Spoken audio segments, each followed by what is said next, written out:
All right, let's get a drive time Tuesday afternoon. 10 minutes past the hour of 2 o'clock on a beautiful Utah fall day outside, but it is our annual air conditioning has broken in the studio inside of our Broadway Media Studio. So it's about 72 degrees outside, maybe 80, 85 degrees in the studio. I will hit my caloric burning goal for the day, there's no doubt. 4 hours of radio here today on a Tuesday afternoon. Happy Tuesday to you. Off yesterday, representing the station at a charity golf tournament. We finished second. Maybe we'll do some story time from the tournament coming up a little bit later. But great to be back on air today with so much to do on this Tuesday afternoon. Obviously, we'll get you ready for a massive game. The eyes of really all of college football will be on Salt Lake City. When you look at the slate coming up, Texas Tech, Utah might be the biggest game of the weekend, regardless of conference affiliation. Two teams that I think are really good that just have not been tested.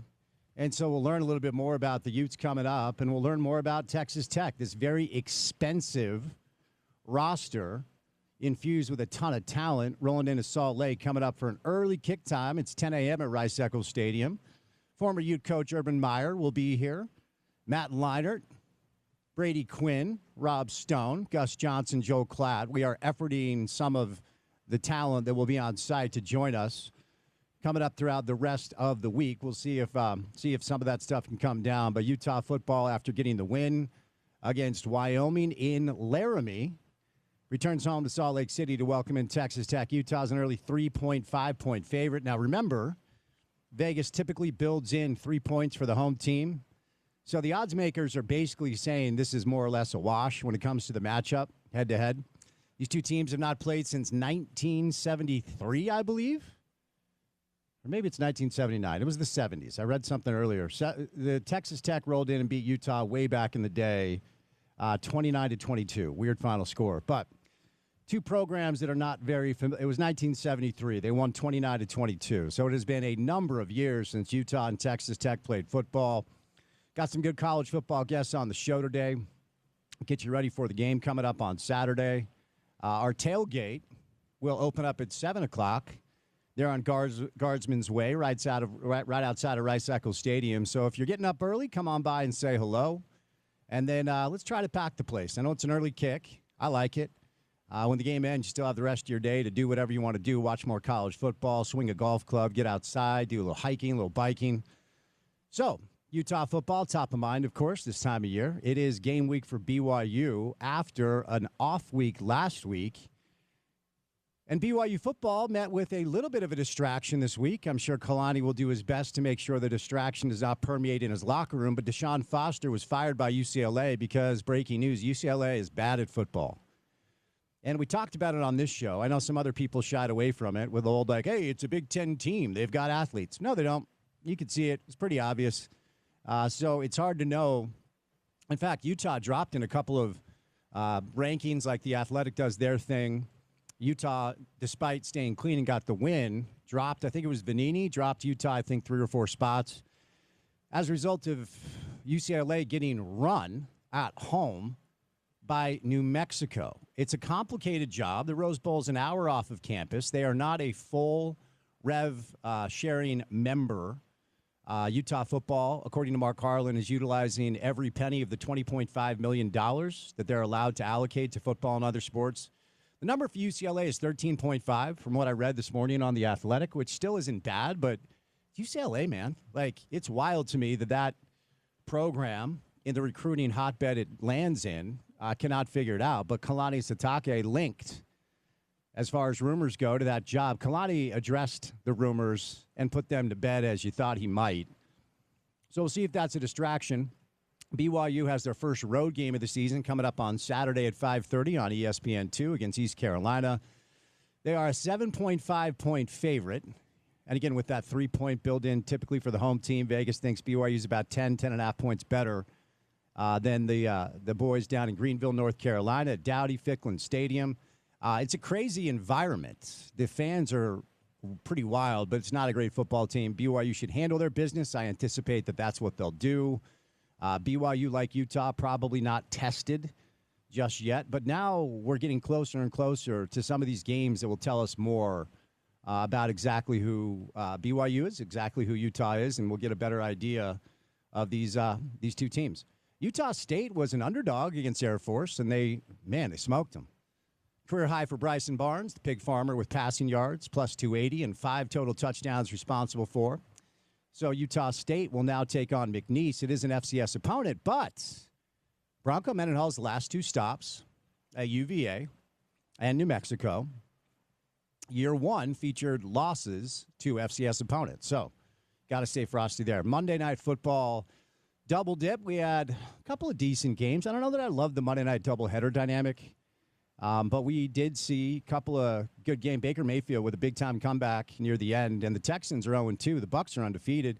Probably time to start talking about the Chargers in a little bit of a different vein with their 20-9 dominant win over the Raiders at Allegiant Stadium. So we've got 2 weeks of pro football in the books. Week 3 gets going coming up on Thursday night. It will be the Dolphins, who are winless. A lot of noise around Mike McDaniel's job, and they're taking on the Bills at Orchard Park, so that's a tough task. So Thursday night, we'll begin week 3 of the pro football slate. So mostly college and pro football on the show today. RSL did get a win over the weekend, a much-needed win over Sporting KC, a Diego Luna goal, followed by an Alex Catranas goal. First goal for Alex on the year. Great find from Gozo, and RSL was able to hold on for a 2-1 win. Number of big-time saves from Rafa Cabral down the stretch. A weird scheduling dynamic because the league is weird and hokey. RSL will play Wednesday and Sunday this week, and they will play LAFC both matches. LAFC, a very talented side, one of the most talented sides in all of MLS. RSL is 1 point out of the play-in game. A couple of games in hand on some of the teams in front of them. So RSL try to march toward the postseason. We'll see if they are able to pull that off. Getting closer to the Ryder Cup. It's coming your way next weekend. No golf on the show today, though, so don't worry about that. All right, our first guest today will be Trevor Riley. Trevor was set to be in studio, then got on a plane and went to Boulder because that's what Trevor Riley does, but he'll join us over the phone. We'll see what his takeaways have been over the first few games for the Utes and thoughts on Utah, Texas Tech. We'll bring in Quinn McLean today to talk a little football from Sumer Sports. We also have Tony Parks on the program. And then Jason Kreis from RSL will stop by as well. A couple of other things floating around that we might try to dial in. Like I said, we are out to Gus Johnson. We're out to Joe Klatt, Rob Stone, some of the Fox guys that will be here. But for today, we'll go with Trevor Riley, Quinn McLean, Tony Parks, Jason Kreis. Me, Spence Checketts, all of you, the great listeners. And that guy back from Laramie. How was the Porter Larson Bowl? It was awesome. It was fun. Always a good trip to Wyoming country, and a good win. I think we on the show during the week kind of cautioned folks a little bit to expect, if not a dogfight in Laramie, at least some weirdness, at least some Mountain West vibes a little bit, and that's definitely what we got in the first half. Utes were outside of a few hiccups.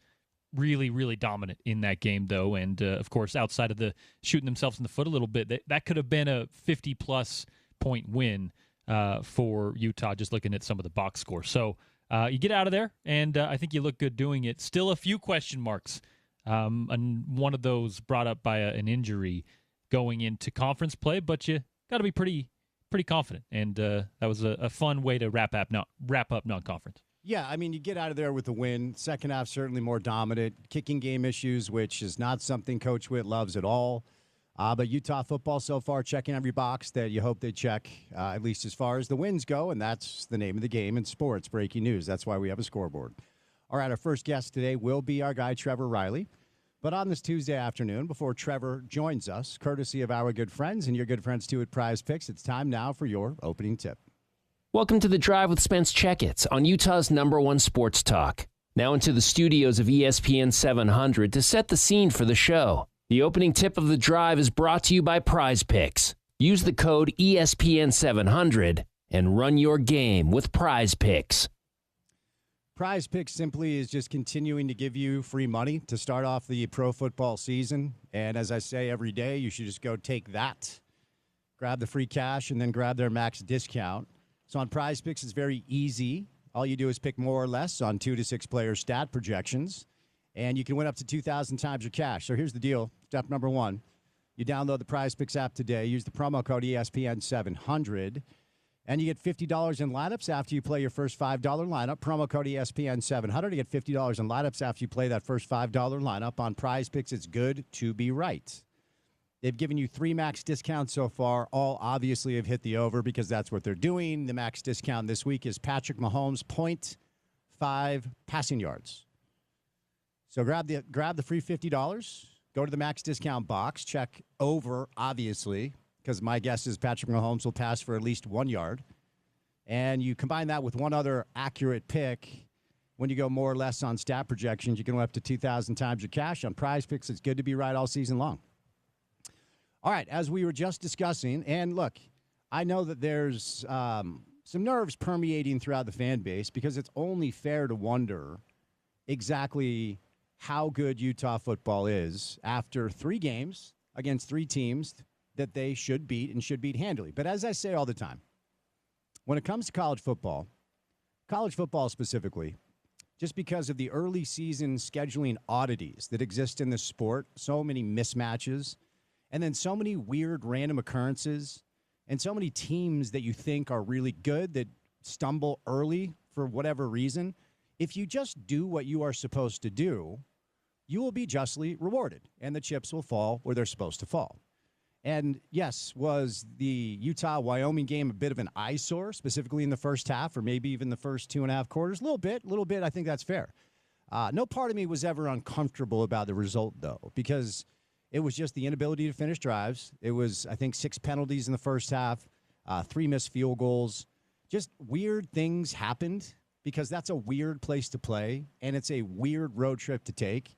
And look, Wyoming came out, and Porter and I discussed this. You know, if you're a linebacker for Wyoming, if you're a player that plays for the Wyoming Cowboys, and we talked to their play-by-play voice last week who told us their rev share distribution is about $2.5 million, and the bulk of that probably goes to their 4 or 5 best players. Utah rolls in, and according to Mark Harlan, Utah is fully distributing the $20.5 million at their disposal. And you hear some of the rumors about what some of the other players are being paid via NIL outside of what the school is allowed to pay them now. And if you're a member of the Wyoming Cowboys, this is your chance to play in front of Kyle Whittingham, to play in front of Morgan Scalley, to play on CBS Sports Network in front of an audience that you're probably not going to get. Now, they will go to Boulder. We know a lot of people watch Deion, even though Colorado's not great this year. But their first couple games, Akron, Northern Iowa, Utah rolls into town, and it's your chance to put some tape out there. And once upon a time, that tape was for maybe pro scouts. Or, you know, are you an NFL guy? Can you snag a scout's attention to potentially either get drafted or get an invite and make some money playing pro football? The landscape has changed now. So if you're Caden Anderson, if you're Samuel Harris, if you're Braden Johnson, they're a really good linebacker, this is your chance to show a coach around the country with eligibility left, you can play at a higher level, and then maybe a coach calls you and says, hey, come play linebacker for me. We're going to pay you $250,000 or something. Guess what? That's a better job than anybody's getting year 1 out of college, right? So Wyoming came out physical like we thought that they would. According to their play-by-play voice, who joined us last week to give us a little bit of a preview, they do have better depth than they have in the past. And Utah just didn't wake up until the second half. And honestly, I think that pass that Devin threw, the touchdown pass that Devin threw after he dropped the ball and found Larry Simmons in the end zone, the way people have discussed that since Saturday night has been more of like a highlight, holy smokes, look at how dynamic this kid is. And it was that. I want to be clear, it was that. It was bigger than that, though. It was 10-0 with like 5 minutes left in the third, thereabouts, before that touchdown pass. And if you watch college football every weekend, a 2-possession game, regardless of the matchup, that late in the game can just get weird. You're a scoop and score, a pick six, a broken play away from suddenly going, wait a second, what happened? We are losing to Wyoming on the road. So the poise and the calm demeanor that Devin showed to find Larry in the end zone, certainly in a vacuum, was a great highlight. But if we expand outside of that, it meant a lot to the outcome of that game. Now, like I said, even in the first half, and I'm seeing the social media stuff, I'm seeing Ute fans panic, What's going on? How is it 3-0 at halftime? I know a lot of people were concerned, and that's fair because you can't get off to that type of start against the team that's rolling into Salt Lake on Saturday. You can't do it. Utah football cannot afford a slow start on Saturday. I feel the same way about Texas Tech as I feel about Utah, and honestly, I feel the same way about BYU. I think all three of these teams are good, but I don't know how good they are based off the competition that we've seen so far. That's what makes Saturday very, very intriguing, right? But I think one thing that's safe to say, Texas Tech has just curb stomped everybody. Like, just choked the life out of every team they've played so far. 67-7, Arkansas Pine Bluff, Kent State 62-14, and then Oregon State certainly down. I feel bad for that program. One of the Pac-12 teams that was left on the outside. But look, what would happen if Oregon State and Wyoming played, right? Who would win that football game? I don't know. All I know is that Texas Tech was up 28-0 at halftime and essentially took the foot off the gas pedal. Ended up winning 45-14. Oregon State hung a couple of meaningless touchdowns on them in the fourth quarter. But Texas Tech didn't start slowly at all. 28-0 at half, 38-0 after 3, 14-0 after 1. Like, they handle their business. And I don't think Oregon State's really good. My guess would be Oregon State probably beats Wyoming. And this is the hard thing that we do in this business to try to analyze who these teams are, to try to okay, you played this team, you played that team. What would that look like together? And the truth is every week is different because every opponent is different, and it's just about how you match up on that day, how you're able to scheme against what they try to do. Do your strengths counteract their weaknesses, etc.? Every week in college football is different. Every week in college football is chaotic. And if you're a Ute fan, you got to feel good. I know there's a little nervousness, but the eyes of the college football world will really be on Salt Lake. It could be the best game, not just the biggest matchup, but the best game that we're going to see on the slate this week. I mean, we've got some other decent games. We've got Auburn is taking on Oklahoma in Norman, so that's a big one. But Texas Tech, Utah, two top 20 teams out of the Big 12 here at Rice-Echo Stadium with Fox Big Noon in town, will have a lot of eyes on it. This is an opportunity for Utah to send a message that, yes, okay, the first three games, maybe we didn't have the stiffest of competition, but this is a really good football team rolling in. There's already a lot of people in the Big 12 media ecosystem or stratosphere that believe these are two of the three best teams in the conference, along with Iowa State, who simply just has the best resume so far. But there you go. It's going to be an exciting week. It's going to be an exciting Saturday. We'll break it down all show long. We'll get our first guest coming up on the other side of a quick break. Our buddy Trevor Riley, Tuesday Drive. Keep it right here on ESPN 700.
All right, just to set the scene, I have opened the door and I have turned the lights off entirely.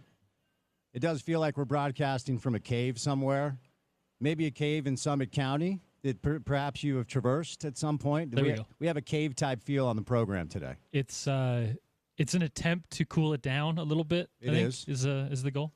Yeah, every year it's like a rite of passage working here. They just either turn off the AC or it breaks, and then we ask to get it fixed, and they tell us to get over ourselves. So this is our yearly situation with that. Yeah, it's annual. It happened a little later this year. Yeah, it did. All right. I was hoping to have our guy in studio, but Ramblin' Man is the song we played because you never know where we find Trevor Riley. Trevor Riley, where do we find you on this Tuesday afternoon, young man? Well, I'm in a strip mall in Boulder. Of course you are. What are you doing at a strip mall in Boulder? Well, I came out here. I have some business to take care of, and my wife flew out last night, and now we're shopping. I guess I got a pair of jeans, so not a bad afternoon. Okay. Well, congrats on the denim, bud. Thank you for the time.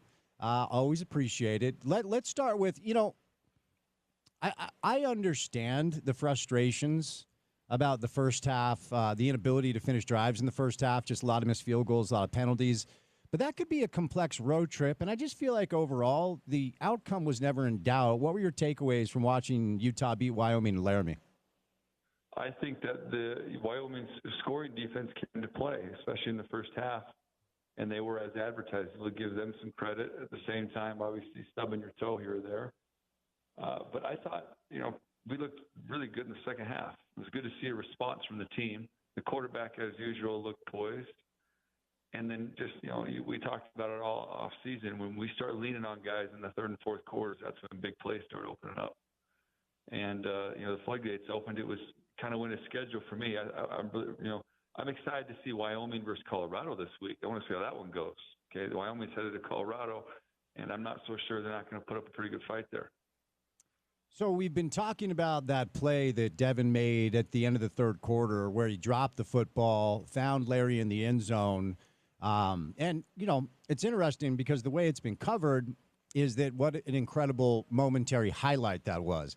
But, Trevor, that was bigger than just a highlight play. I mean, it was awesome, and he showed a lot of calmness and composure.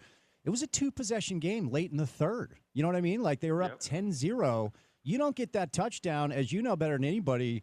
If it's a two-possession game in football, you're a scoop and score and a broken play away or a punt return away from suddenly being down. So what was your takeaway watching that play? Just how big was it? Even though it was awesome and fun, how big was it to the outcome of the game? His poise is second to none right now. And I'm telling you, I watch a lot of college football. He knows what he's doing on every play and every moment, it looks like. And that was just one of those times where it was like a sandlot ball. If you're a baller like he is, it ain't no thing. Oh, we dropped the ball. Yeah, we'll score a touchdown here. No big deal. I love his demeanor. I love his whole attitude. And I think it showed on the field, to your point. If you're not up 17 points, the game is never out of hand. 17 points is the magic number, right? 3 scores. That's the number. And when you're not there, every moment's a little dicey. I was proud of the defense, man. I thought we tackled well. I thought responded, and I thought they were awesome. Yeah, that's where I wanted to go next. I mean, we've heard Morgan, we've heard Sharif, we've heard a couple of the coaches during some of the media over the first 3 games discuss frustration with missed tackles. You felt like that was dialed in against Wyoming? Yeah, and obviously there's a talent bridge there, so we should tackle better against them. This is the big week, though. I thought against Wyoming, we did a great job overall. The whole team did a good job. We missed a few field goals, but we really stopped, I think. And so when I think about going forward, Texas Tech, speed and space, can we make the one-on-one tackles, right? On the running back, can we tackle for a 2-yard gain instead of a 4 or 5-yard gain? Those are the small things I'm looking at for this game, especially in the first half. So I think it's safe to say, Trev, Utah cannot get off to a slow start against Texas Tech. Texas Tech. So Texas Tech played Oregon State, and I don't think Oregon State's any good this year at all. But Tech was up 28-0 at half. They were up 38-0 after 3, 14-0 after 1. So what Texas Tech has been able to do, and look, Utah, in my opinion, has never been in danger of losing over the first 3 games. So I'm not trying to make something out of nothing. But Texas Tech has got off to a big start all 3 games, and they have kept their foot on the gas. How paramount is a better start this Saturday for the Utes? Absolutely. You don't want to get into a scoring fest. We do best when we're ahead at halftime. We don't want to trade scores with these guys. We want to get a 2-score lead, right? 10 points. Then we start running the ball. I mean, that sounds traditional, but against a team like this where they got firepower, we really don't want to trade blows with them. I thought our number 10 showed some resilience, but that's a Mountain West team, and he comes from that level. We want to see what he does this week against the big dogs. In addition to that, the tight ends keep showing up. I know we moved one of those guys out to the receiver room, but he's going to align as a tight end. He had a touchdown, a fade in the end zone. I like where we're headed. We don't want to get off to a slow start, especially on defense. If we're giving up 2 quick scores, right, that's where things can get ugly. But I'm pretty optimistic after the game. I thought, it went as advertised. They didn't score to the fourth quarter. That's pretty awesome. Yeah, no, I agree. And I think Ute fans should feel confident. It was interesting. Coach Beck did some media yesterday, and he was asked about the nature. And look, you're 3-0. You're 14th in the country in offense. You're 8th in the country in defense. Like, it's hard to be all that nitpicky. But the one thing that really hasn't manifested itself yet are a lot of big plays. Again, I feel like it's nitpicky, but Coach Beck was asked about it, and I found his response interesting. He admitted that there hadn't been a ton of big chunk plays, but he also said that might not be who we are. We're more of an efficient team as far as moving the ball up and down the field, not in a monotonous way, but in a slow and deliberate way. And I'm fine with that, Trev, because you give your defense more of a break as opposed to, scoring quickly or whatever it is. Now, fans love big plays. Fans love big chunk plays. But what do you make of him saying that might not be who we are as a team? Well, I would say it's apropos for the program. We haven't really been that team on offense for a number of years. We've had our 1 or 2 years here or there, but we've mostly been what he is describing. I think the only concern I have with that is if you do happen to face a team who is scoring on your defense, right, those big plays come in handy. You get 2 or 3 a game, that can really save you, especially with the clock moving. I think the opportunities necessarily haven't been there. We haven't played anybody. Those 3 teams we played aren't any good. All due respect to them, but where we want to be, they're not any good. So I'm holding my judgment till this week. I think that especially the 2 of the teams, we're definitely playing bend but don't break. They're not going to take risk. And when you're playing that type of defense or facing it, Spence, it's hard to give big plays. That's what they're not giving them up. So this is the week, dude, especially this first 15, 20 plays. I'm going to be dialed in to see what we got going on with Texas Tech on defense and if we can stretch the field on offense. Since you brought up the schedule, I just wanted to ask you, you have ties in California. UCLA fires Deshaun Foster after New Mexico goes into the Rose Bowl and basically did what Utah did to them. I mean, they weren't in the game at all. And after the Utah-UCLA game, I pushed back on the narrative that I heard, we've got a lot of homer broadcasters. The modern day and age of media is a lot of people that cover the team are actually fans of the team, and I think it's really weird. I don't listen to much of that at all. But you heard a lot of Big Ten athletes, it's still UCLA. No, they stink. Why can't that program figure it out? What are the challenges of coaching at UCLA? The number one thing is you got the shadow of John Wooden. It's always been a basketball school. You got Lou Alcindor, Bill Walton, all the way down, man. So football is an afterthought. At least it has been in my life, and I grew up down there. I remember one year where they were pretty dang good. Danny Farmer, Deshaun Foster, and Cade McDowell. What was it, 98, 99? Other than that year doesn't stick out for me. And they have SC. They have it. So just in general, the program is a soft program. Imagine like Kansas football. Okay, they'll have a year here or there, but it's mostly been a disappointment. And so when you think about UCLA, they lack toughness. They've always had good athletes. Toughness has been something, outside of Coach Mora, I ain't seen a whole lot from that program as far as that department. And I think going forward, they're going to have to look for a guy. If they could get a guy in there like Kyle Whittingham, someone that could really just set the standard. And, Chip Kelly was kind of that guy, and they had some success. But they're going to need some real toughness, Spence. That's the biggest issue with UCLA, always has been. Soft program. Couple of different outlets have just pontificated on who Deshaun Foster's replacement will be. And I saw 2 lists that listed Kalani as a potential replacement. Now, Kalani just signed an extension last year. That extension included a promotion of sorts. He's their associate athletic director in addition to their football coach. And he was able to get A-Rod and Jay and the rest of the staff more money down there. And Kalani himself got a little bit more. I don't know how much. What I could probably say with confidence is it's not as much as most Big Ten coaches, because we know the deal. BYU doesn't pay their coaches on the level. Well, their football coaches, their basketball coach gets paid really well. But, Trevor, if you're Kalani Sitake and UCLA calls, do you take the call? Do you talk about the option, or do you think he's got too much of a good thing going on down in Provo? Well, the question is who's spending more money this year, UCLA or BYU? Yeah. That's the first question I'm asking. What's your yearly budget for this? How much can we spend on players? The coaching staff is whatever, right? But how much can we spend on players? And right now, he's got a pretty good thing rolling. I happen to know who his agent is. It's my agent, Justin Schulman with Athletes First. And I know what they got going together there. They've linked everybody together down there. And we all know what's going on with the tech bros and all the entrepreneurs. It's working out for them. They just won 11 games.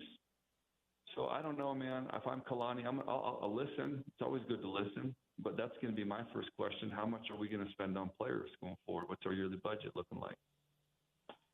Yeah, good point. Back to Utah. It's interesting to witness Jason Beck as a play caller. Utah's fourth in the country in rushing yards per game, but we have not seen one player rush for over 100 yards. And it's not because they don't have a player that's capable. It's because Devin has 33 carries, Wayshawn has 27, Akari leads the team with 36. And then, as you referenced, we saw Hunter in the mix. He now has 12 carries. Nate has 7. Smith has 7. Bird has 7. Help us understand, like, the dynamic of spreading the ball around like this, and do you like what you're seeing from Jason as a play caller? I absolutely love what I'm seeing from him as a play caller. I also love the diversity. At tailback, sometimes less is more. I remember Chris Ivory when I was a rookie for second year.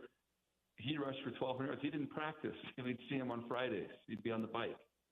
And sometimes at tailback, right, you can limit shots and guys get strong later in the season. Also, we've been blowing everybody out. The game's been over by the third quarter. So that kind of changes the game plan, right? It turns it into a more by committee. And I just think if we look at the first halves, right, the 3 first halves, I think number 1 is our best back. I think he gives us the best shot to beat a guy in the Melbourne field. He can take it to the house. When he runs, he reminds me of Zach Moss and Jordan. He just has that stout body. It's almost like he's upright, but he has an unbelievable balance. Again, I'm always worried if the quarterback's the leading rusher. I'm always worried about that. But I think so far we've blown all these teams out. They're garbage. We've played these teams that are respectable programs, but they've been hot garbage compared to what we're going to see. And so it's hard to get a real read on it. We'll say this. I love the OC. I think he's a breath of fresh air. He looks organized. And, again, his quarterback looks like he's doing what he's supposed to do on every single play. Since you just brought up the level of competition, I want to be a little bit reductive with a simple question and see how you respond to it. How good is Utah football this year? I think that is a great question, Spence. As I think about that, I'll say this. They're a top 25 program. That's stating the obvious, but I think we're about where we should be. We haven't shown a whole lot, but what we have shown has been real clean and organized, and we've been dominant when we need to be dominant. This first half that's coming up, really the whole game, but the first half, I'm really interested to see how that's going to be a good litmus test for us. And I think we're going to be ready for it, man. I think it's been a nice preseason schedule, as I call it. And we're going to peak at the right time, man. I think Coach Witt's got the program dialed in. I think the players look motivated. And unlike last year, I'm seeing guys play a lot harder. And I think that's going to bode well for us. To stay healthy at QB, obviously, Spence. We've got to stay healthy at quarterback, man. Yeah, no, for sure. I mean, Coach Witt talked about this during some media today. Coach Witt was on College Football Live on ESPN. I think it was Zubin Mehenti who was interviewing him, and he said, look, last year we were down to our 5th quarterback, and there's a lot of excitement around Devin. Do you like the workload with Devin Dampier? I think against Cal Poly was only 4 carries. Like I said, on the season, it's 33 overall. What sort of number? We had Spencer Hall on last week. He said between 8 and 12 carries a game is what you want from your quarterback. How many carries per game are you comfortable seeing Devin get based off of your statement about 2 minutes ago, the quarterback has to stay healthy? Well, if we can run that Wildcat or that QB counter game we were running, and it looked unstoppable against Wyoming. I guess that's nice to run, if you're going to run 8 or 10 times. But I'd rather see maybe 4 carries and then 4 scrambles. Okay. And the reason why is that when you keep running that ball, Spence, is just to law of averages, right? You're putting yourself out there to get smoked. And a guy his size, I know he's tough, but he's, 5'11", 205? He's a safety out there, playing quarterback. Or running back playing quarterback, as we say. So I'm very cautious about that. That's me personally. I know in the National Football League, you don't want your quarterback running a whole lot. And as this thing, we're in college still, but 12 carries is a lot for me. That seems like a lot. That's 3 carries a quarter. That's a lot. Yeah, and it's tough when it comes to these conversations. I mean, Joe Burrow couldn't beat Bill Riley in a foot race, but he just hurt his toe. I mean, it's hard to essentially take away something that makes a player so dynamic, but you definitely want him to stay healthy. Tell me, Trev, what you've seen with Devin as far as his arm goes. He's completing 73% of his passes. That's second in the Big 12. It's 12th in the country. I love that we have not seen a pick. I don't give a rip what the competition looks like. My concern watching Devin last year had nothing to do with his athleticism or how dynamic it was. It was that he had 12 touchdowns and 12 picks through the air. So 7 touchdowns, 0 interceptions. He's only been sacked twice. We already talked about his dynamic ability with his legs. Tell me what you've seen so far as Devin as a thrower of the football. I think that play you mentioned where he drops the ball in the red zone and throws that fireball sums up his arm for me. He's accurate, and he's got a rope, man. That thing looks fast coming out of his hand, and he throws it with confidence, right? That motion, there's not a whole lot of garbage in that motion. He knows where he wants to go with the ball, and he gets rid of it. I love it, man. I'm telling you, if he scales the way he's been playing in this Big 12, we're talking about a Heisman contender. And I don't say that lightly. I think he really, really has the whole package. I could tell that Coach Witt was, I'll just say, slightly annoyed with 3 missed field goals. One of them was blocked in the first half. Any concern? Dylan's only a freshman, but 3 missed field goals against Wyoming. Any concern on the special team side with the kick game so far? Special teams, I don't like criticizing the coordinators because it's the worst thing to coach. Special teams is the worst thing to coach in football at times. It's also the best because you get the whole team. But you have this responsibility where guys go out and if someone's having a bad day, all of a sudden it looks like we're just a joke. And so I would say that hopefully all the law of averages, again, all the garbage stuff has gotten out of the way. Drop the field or drop a ball at UCLA, we missed some field goals but I think we're headed for greener pastures, man. How about that for an answer? I'm hoping for the best. I like it. I want to ask you about the dynamic because, one of the big question marks, and for me, Trev, I'll just say it's still a question mark as far as what these weapons are going to look like on the outside and who will step up as wide receiver 1. We did see Ryan Davis with 10 catches against Wyoming, and we know that Ryan and Devin played together last year in New Mexico. Is that just a matter? You got to help us understand this because I wouldn't say Ryan is the most talented wide receiver. He's not the biggest, the fastest, or the strongest. But is it just the bottom line of those two knowing each other so well? And how long does it take to cultivate that type of chemistry between a quarterback and a wide receiver? I would agree that is, it looks like they're on the same page. The ball is out before he's turned his head. That means the quarterback trusts him. And I said that earlier. He was a mountainous player, and so he does well against these teams, especially Wyoming. That's good. I want to see next week. I think that they do look like they're well synergized or synchronized. I'm looking for 18 to go make some plays. Okay, big signee, good size, good speed. He needs to show up for us. This is the game where a guy like him can really show if he's going to get single coverage or anything. And so, I'm looking for him, 18 specifically. I think that's a guy that's got to show up for us down the field. I want to ask you about a guy who played a position you're very familiar with, as you and I have discussed and has been discussed across the marketplace. Keanu transfers to BYU. Junior is trying to make his way in the NFL. Utah had to replace a total of 5 impact playmakers on the defensive front. And so the question became, who will kind of manifest to be that dude? And so far, the answer is John Henry Daly, who's tied for the lead in the country in sacks with 5 total. And there are a few people that referenced him as a possibility. There's a lot to like with the Cash Dillon kid, who's also very young. But I wanted to ask you about John Henry Daly. What stands out most? How has he been able to be so effective? He has good bend at the top of his rush. And if you watch his hands, he keeps his hands moving. So when you throw that first move, right, the great ones can throw it 2 or 3 times because an offensive lineman goes to recover.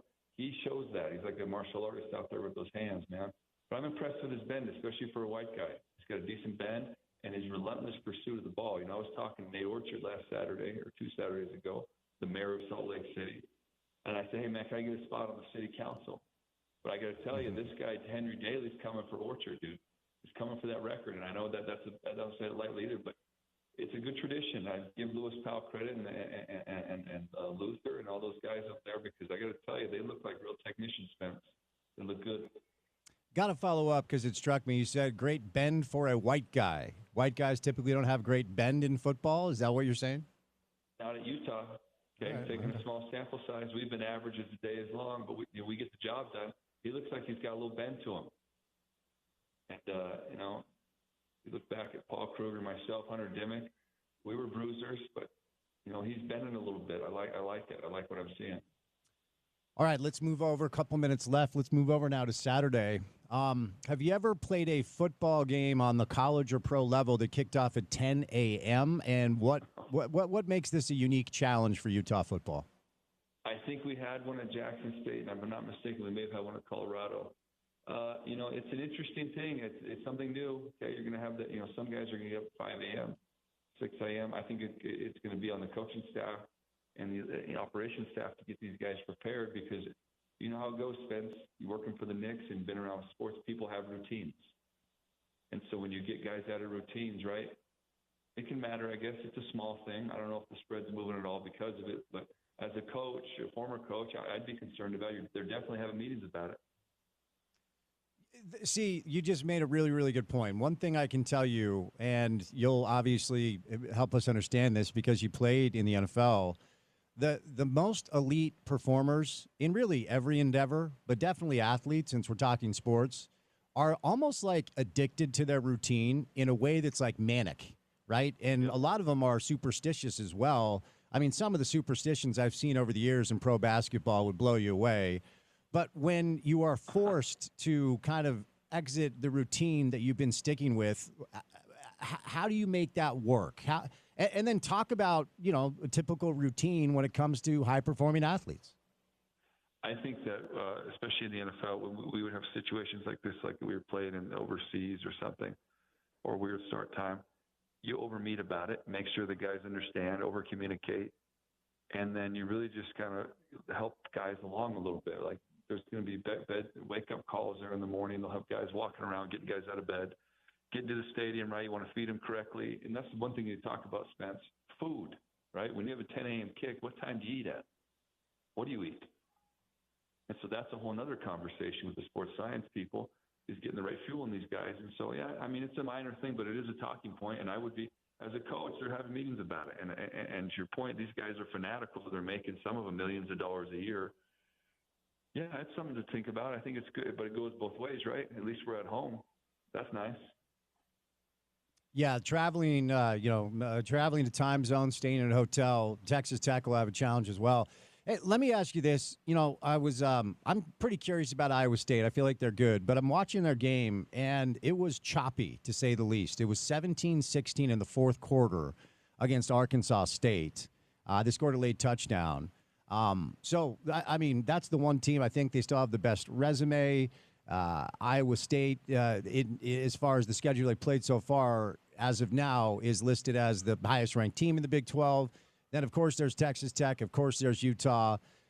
Based off of what you've seen around the conference, where do you think Utah exists in the Big 12 ecosystem this year? Right now, I think we're at the top, right next to Iowa State, Texas Tech. We got 1A, 1B, 1C. I think Iowa State has the biggest win, right? They beat Iowa. I was watching that game, at least the second half. That coach is a winner. Okay, my memory of Iowa State, my mom was born there in Ames, first of all. And my second memory, I don't remember that, but I went there and hung 70 on those guys, okay? Mm-hmm. I don't have a lot of respect for Iowa State based on my resume.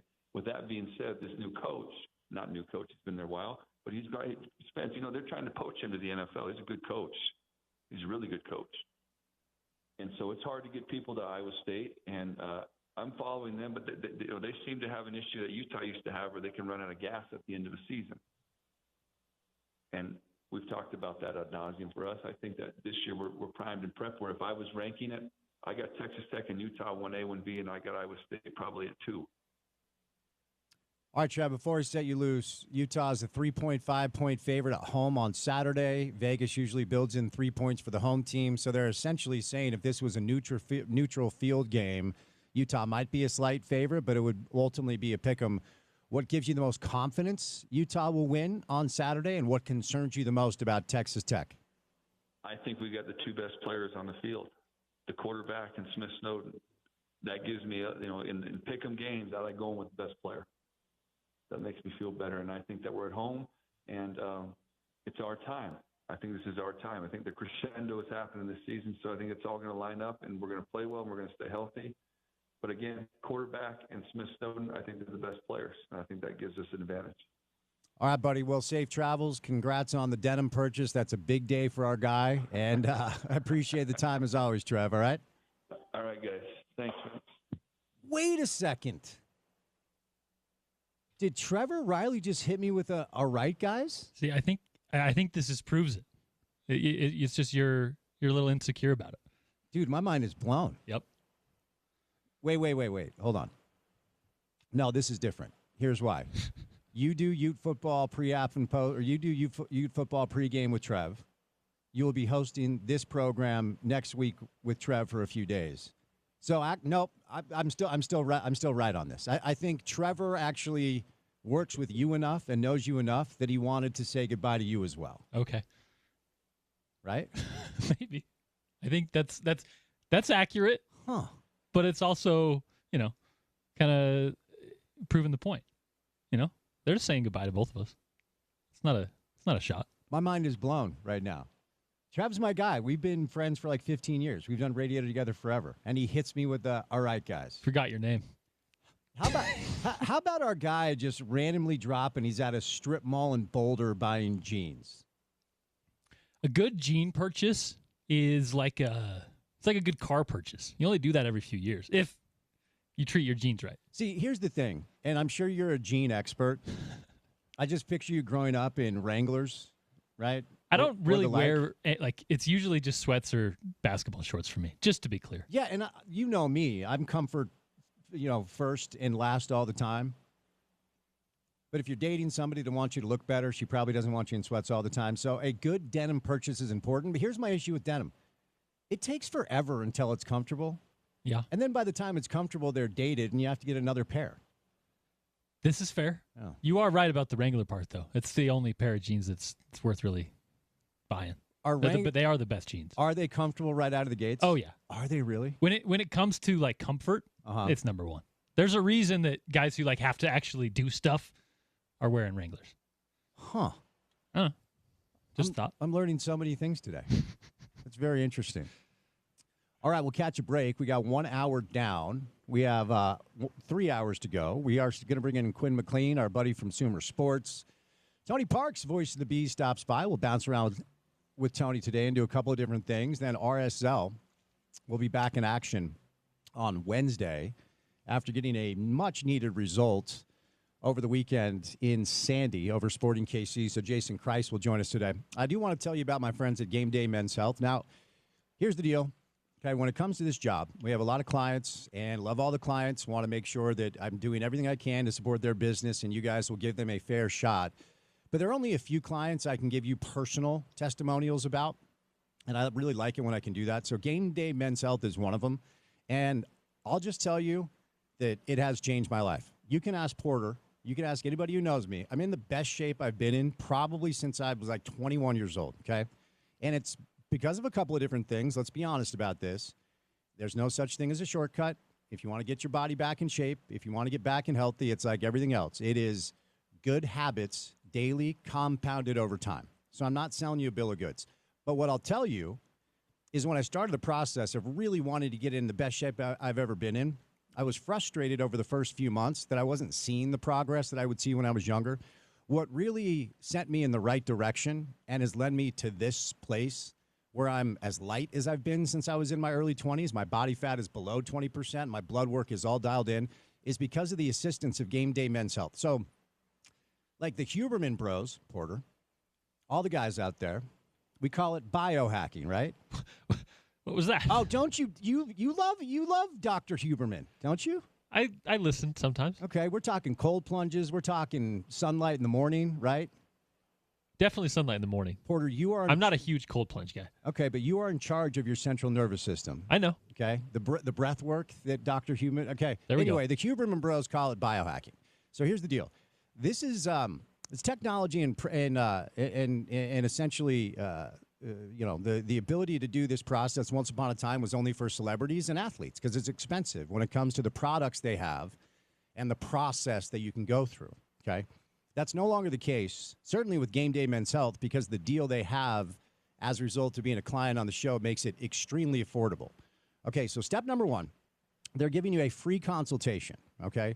So for me, what's really worked is supplementing testosterone. They have weight loss products, semaglutide, tirzepatide, all the things you've heard about that are really trendy that actually work. I don't use those, but a lot of people do, and it works really well for them. But step number one is go in and get your blood taken. It's very quick. It's a free consultation. And then they're going to go over the results with you, and they'll talk about, whether or not testosterone could work. They'll talk about whether or not you could utilize semaglutide, tirzepatide. The other thing is if your libido is down, if you're aging, and you don't experience the same sort of, I can promise you, you will after you go through this. I think that's as gentle as I can put that. Okay, so step number one, go get the blood work done, go get the free consultation. Step number two, they'll go over your levels, and then they'll talk about the options to potentially utilize some testosterone. And I can promise you, if you utilize their peptides, another thing I use, their testosterone, if you want the weight loss stuff, they have that too. If you use that compounded and combined with cleaning up your diet a bit and exercising and having good habits daily, by the time Utah football season is over, you will be in the best shape that you've ever been in. That's just what's happened with me. So here's what you do. You go to GameDayMen'sHealth.com. They've got a bunch of different locations here in Utah. They've got one in Lehigh, Pleasant Grove. Cottonwood Heights is the one I go to, and then South Ogden as well. So if you feel tired all the time, if you want to gain some muscle back, if you want to lose some weight, get that libido back, call Game Day Men's Health. Go in, get a free testosterone test and consultation. And finally, here's the best part. If you mention you heard me talking about it on the show, they're knocking 50% off your first-year membership. They're cutting it in half, okay? So, again, these are products and processes that once upon a time were for really rich people and elite athletes or celebrities. Game Day Men's Health has made it accessible for anybody. It's worked for me. Go to GameDayMen'sHealth.com and schedule that free consultation. Tell them you heard me talking about it on this show. They're going to give you 50% off of your first-year membership. Catch a break. We got Quinn McLean, Tony Parks, Jason Christ still to come. Busy Tuesday show, and it's good to have you with us right here on ESPN 700.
I want to let you know with IFA's Step 4 Fall and Winter Lawn Food, you'll get stronger roots now and an early green up next spring.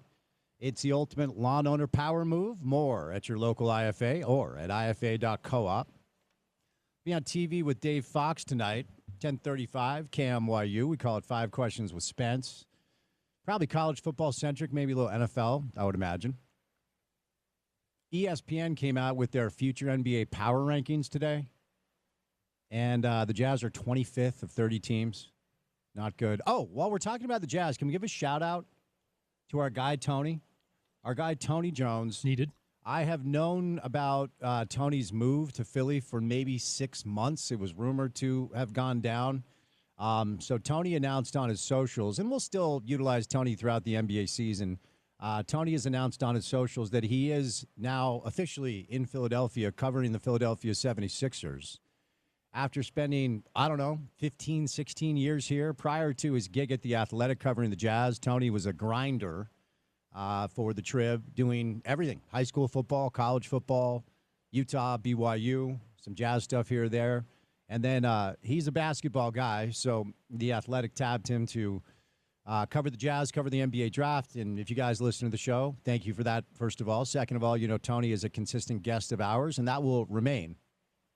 But you got to know TJ pretty well, Porter, didn't you, over the years? I mean, so yeah. Kind of a loss for our market. Yeah, for sure. Obviously a good basketball mind and a fun guy with the radio. I mean, Tony's interviews were, if you go look at like our podcast, some of the most listened to, not only on our show, but really in the market when we're talking to hoops folks. So not only will we miss TJ on that front, but we'll miss him on the radio side as well. One of our best guests probably over the last 5 or so years. And we'll miss him out there, but fitting, I think, Tony going back east and covering hoops out there. He'll join the show later this week too, so we'll chat with him about it all. I will miss his outrageous lies on social media and calling him out for those lies. Bombastic, claiming he's like 6'1", 6'2", when our guy's like 5'7", 5'8". We did end that debate at least.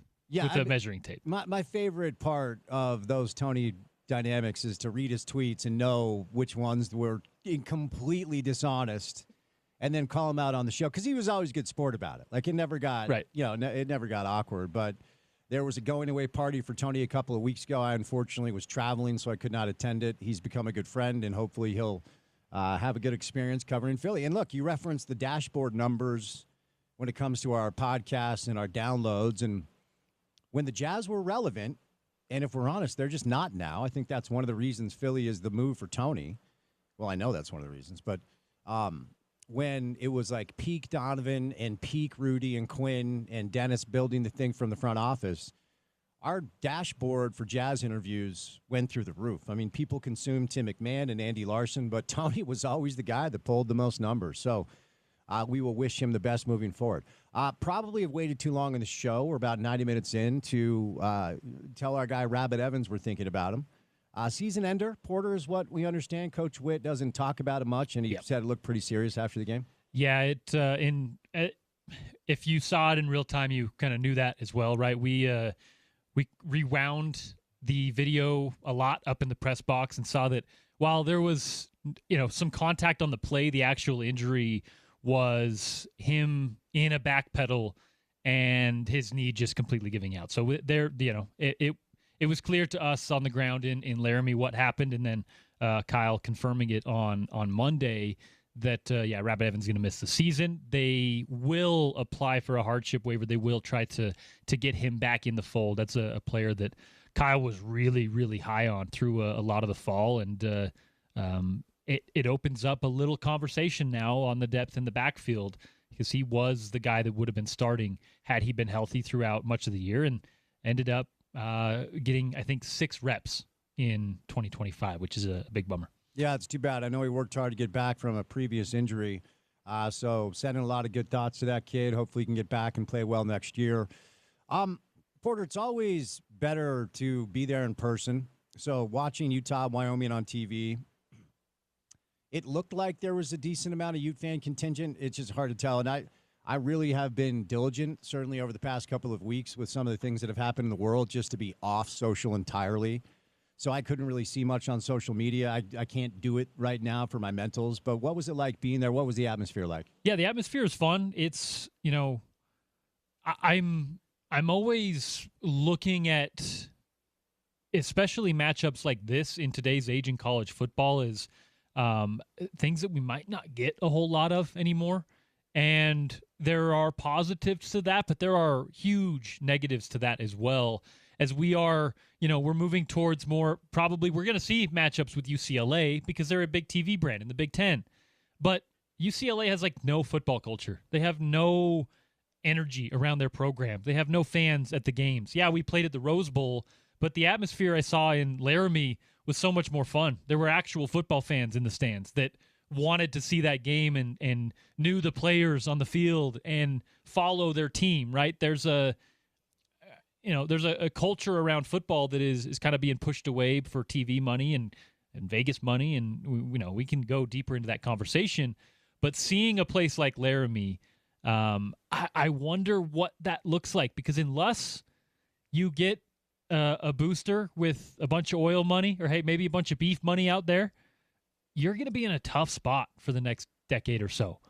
I think that they have some good facilities. They have some good opportunity to, if they get kids on campus, to maybe talk them into playing there. But man, I don't know. I see the way that football is moving away from the historical conferences and some of the stuff we've seen over the last couple of years. I really had fun in that environment, but I wonder what it looks like in 5 years. That was kind of one of the overarching thoughts in my head during that trip. Wait, who has beef money? People in Wyoming. People in Wyoming have beef money? Or here. Okay. So there's oil money and now there's beef money. Beef money's big money, and it's interesting. It's kind of and this goes back to the range wars and the Wild West. Let's get into it. It's a little cartel-y sometimes, Okay. right? Like there are, if you're big into beef money, whether it's in Brazil or in America, you usually have friends in very high places. Now, let's be clear, there's a lot of normal hometown little farmers, but there's a lot of I would say corruption when it comes to beef, just like oil and everything else. I want to stay in this space for a moment. Okay. Oh, lovely. I've got a few questions here. Could we have just cracked the code on how Utah football keeps up with the Cody Campbells of the world? We have beef money in Utah. Do we have enough beef money in Utah to keep up with oil money in Texas? Maybe. Okay. I think Utah State's encroaching on a little bit of that beef money. They got those cow-themed helmets. You think beef money provided the cash for the cow-themed helmets? Some of it. Okay. Beef and cheese money up there. Beef and cheese money? Up in Cache Valley. Okay, where is there more money in beef or cheese? Ooh, beef. By far? Actually, I don't know about that. Probably beef, though. Are you old enough to remember that game show like Supermarket Sweep where people would have everybody gets a basket in a supermarket and the host is like, ready, go. And then you have to go get the most expensive items in the store, and whoever has the highest valued basket at the end of the chase wins and actually get. Are you just old go enough to grab remember all that? the beef? That's what people would do. Yeah, but they would also grab cheese, which makes this conversation interesting. Yeah, that is interesting. And we're being kind of facetious, funny here, but I'm not. In a real manner. Agriculture money is one of Utah's biggest exports. Obviously, it is. With tech like there is down there in Provo, there's opportunity there. There's opportunity there for sure. Are you familiar with the most powerful beef and cheese families in our state? A few of them. A few of them. More. I know more sheep people. I know more wool and lamb people than I do beef folks. Okay, another layer. Is there more money in simply just sheep? No. Or beef? Okay, got it. Sheep money, you got to have all the sheep to make a good amount of money on that, right? Okay. If you're just running a little farm, maybe showing sheep at the fair, you're not gonna have any margins, Okay. You got to have literally thousands and thousands of head of sheep, getting the wool, harvesting the meat, selling the babies, all the above to make any selling the sheep babies? Yeah, you sell lambs. They don't sad. They don't stick around too long. That's sad. Unfortunately. So do you are you familiar with the most powerful sheep family in the state? Few of them, yeah. Well, then can we get in touch with them? Look. I don't know if they're Utes fans. Well, we might have to run it up the ladder first. Well, they could be Ute fans. And, if we incentivize them to be Ute fans, I don't know how we do that. Are these sheep people that are they football fans at all? Not really. Okay. That's the hard. That's where you got to bridge the gap. You got to find these tech nerds who are also football fans. Yeah. You got to find these big ag money folks who are also football fans. Okay, so of the three... Alfalfa, that's big too. Bro, you're putting a lot on my plate at this point. Okay, so of the 4 silos, alfalfa, beef, cheese, and sheep, where's the most money? In Utah, it might be alfalfa. But it's... Do you know any alfalfa to be fair, farmers? It's all going elsewhere. It's not staying here. Well, the alfalfa can go wherever it wants. We just want the money to go to Utah football. That's the point. Okay. You can sell all the alfalfa, but invest some cash in the Utes. Paul Kirk, if you're listening, okay? It's a lot of water. Mark Harlan, if you're listening. We're going to use all the water to fund the football team. Start hitting up alfalfa farmers. We have found the pathway forward to keep up with oil money in Texas and tech money in Provo. On a real note, though, it is something that Utah State's used. I can tell you Bryson Barnes, who accounted for 5 touchdowns, and they scored 50 points and beat Air Force the other night. His pockets are lined with literal agriculture money. So, okay. Yeah, I don't know. All right. Well, if there are some avenues. We got to look at all of them, not just car dealerships and the like. Do you think Devin Dampier would do spots for like sharp cheddar for a farm up in Logan or something? Why not? Okay. I think he would. See, I'm an idea guy. You have spawned ideas in my head, and I'm constantly thinking, how can we get some cash funneled towards the way of the Utes? Because we're going to see a team, Porter, on Saturday that is bankrolled in a way that very few teams in college football are. Yeah. And Chris Caldwell. Chris, is that his name? Cody Campbell. Cody Campbell. I don't know. Who's Chris Caldwell? I don't know, but 2 names that start with the letter C. Yeah, look, you text me today like JK for Real Salt Lake, and I said, is it John Kimmel or Jason Christ? It's easy to confuse those things. The big Texas Tech booster is someone who literally has money flowing out of the ground, right? Like more than he has, could even use if he wanted to. And his passion is the alma mater he went to, a place where I believe he may have been on the team. I don't know if he was a player, but I think he may have been like on the team at some point. Yeah, he did play for them. And so he just wants to see Texas Tech win. At the end of the day, it doesn't matter where those funds come from. If you are a power player at a university, you got to look around your market and a little bit beyond that and figure out where those avenues are. Yeah, we zeroed in on agriculture money, right? Because that, it's kind of the theme there, but it can be anything, Spence. There are a lot of opportunities here. We talk a lot about Utah being a business-friendly state. Well, that goes for the corporate money, and that goes for the partnerships you can make in football. And we're seeing that in Lubbock. There's not necessarily a lot of oil money here, but hey, there's some. Seriously, go up into the basin, find some Ute fans. They're up there, and they're plugging away. They're drilling and bringing money up. So I don't know, man. It's something where you have to just tap into someone's passion and find the right folks.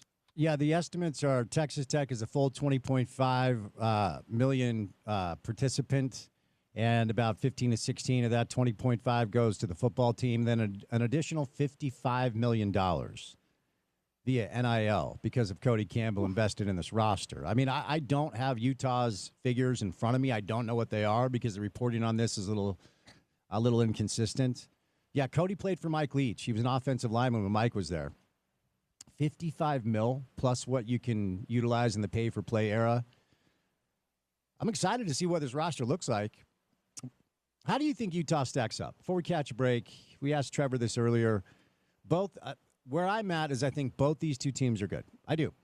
Yep. But I just don't know how good because neither of them have played one good team. At UCLA, look, I said it the Monday after the game. People got mad. UCLA stinks.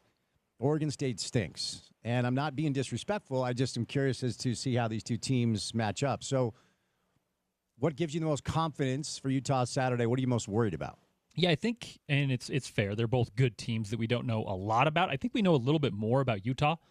I think we've seen a little bit more from them as far as, what questions remain, what really does stand out, what are their strengths. Now, Jason Beck is mixing it up in a way that we kind of know what they're going to bring, but we don't necessarily know what it's going to look like, which is an exciting wrinkle for Utah. From a roster standpoint, I think that Texas Tech has, a few at the skill positions that are like really top-end college football, right?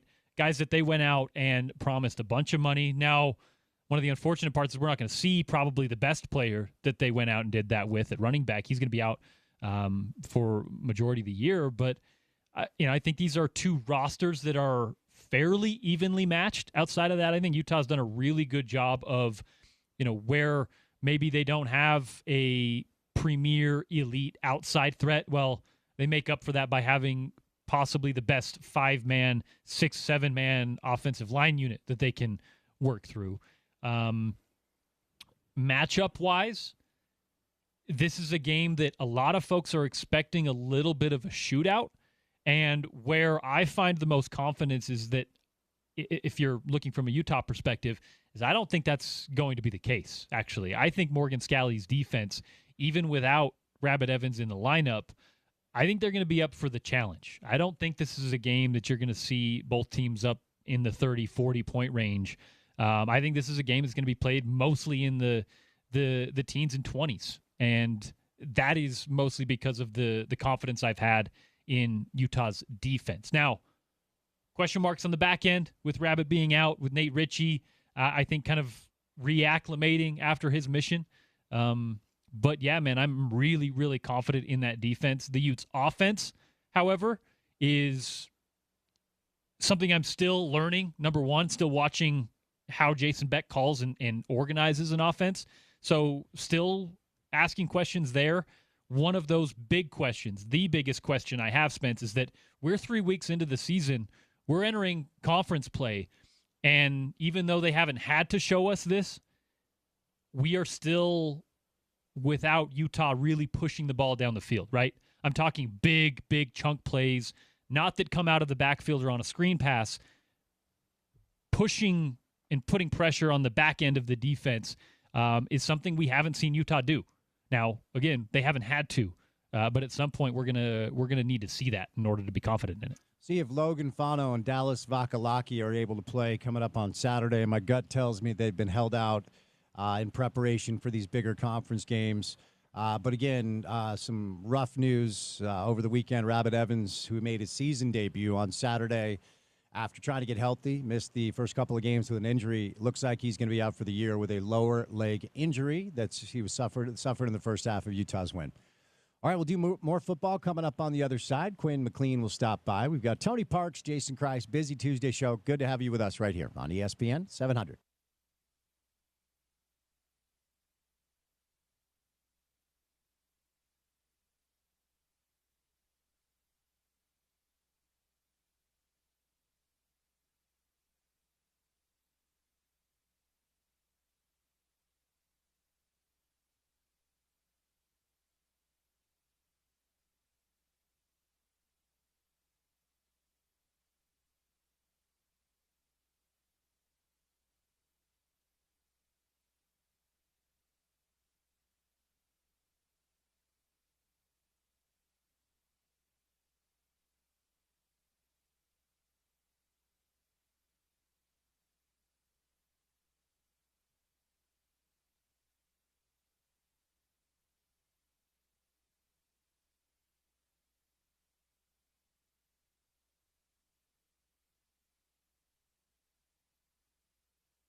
We have some breaking news for those monitoring the situation. We have a gentleman who clearly is an HVAC expert in the building working on our air conditioning issue.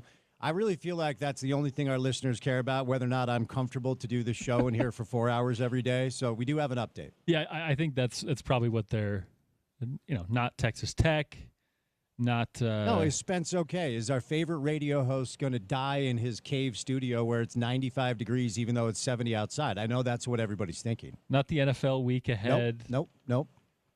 Is he okay? No RSL stuff. Just our comfort in our downtown studios. I'm getting a lot of texts, a lot of people wondering, like checking in, are you okay? Concerned. Yeah, they're watching on YouTube. They see that there's sweat on my brow. I can't have that. It's good for the stream. It looks, more dramatic. The stream. Robert Redford. Shout out Robert Redford. We're going to talk Robert Redford. Porter has a good Robert Redford story for us before we say goodnight at 6, who passed away earlier at the age of 89. I'm going to be okay. Quinn McLean stops by, who's rapidly become a friend of the show, to talk a little football. Quinn, happy Tuesday, buddy. How are you? Happy Tuesday. Thanks for having me back. I appreciate the time. So, Utah football goes to Laramie, and they handle their business after a little bit of an auspicious first half. I want to ask you this right out of the gates. You're a data guy. You're a numbers guy. You analyze the game with, science.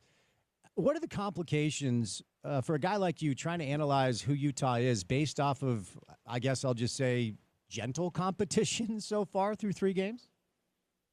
Yeah, it's difficult, and then we spend years working on that type of problem. If you look at their strength of schedule right now, they're 80th in the country in terms of who they've played, which doesn't really show us anything about their ability as a team. But I think there's some small nuggets that we can take away from these games about like maybe some tendencies or things that they like to lean on in terms of the offense, especially this new offensive coordinator come in that we start to look and project forward. So I'm excited what I've seen so far from this Utah offense. So what have you seen, Quinn, from this Utah offense? What stands out the most?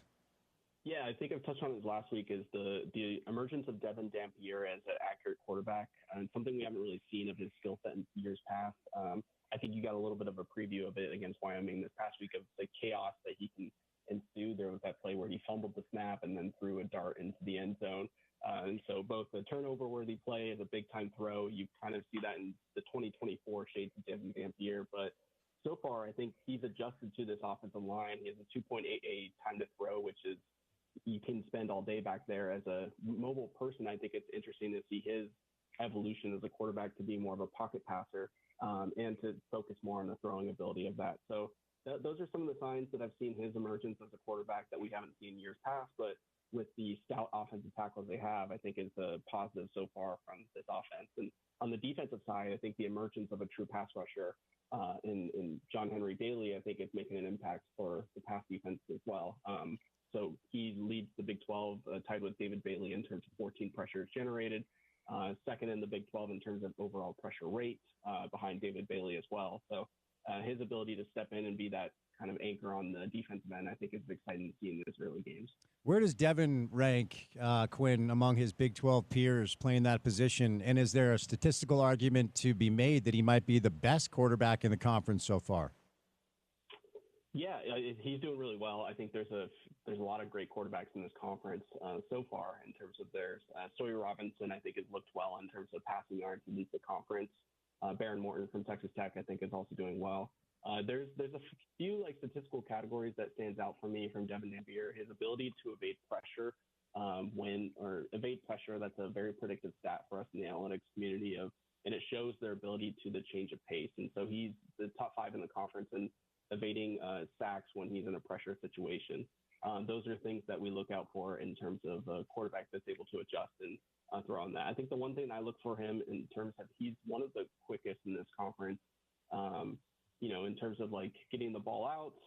And the other thing I think that's maybe he's lower at is the ability to throw the deep ball. We know he has a live arm, but he hasn't really attacked downfield as much as we've seen relative to the other quarterbacks in this conference. So they're going for 290 per game on the ground, which I believe is 4th in the country.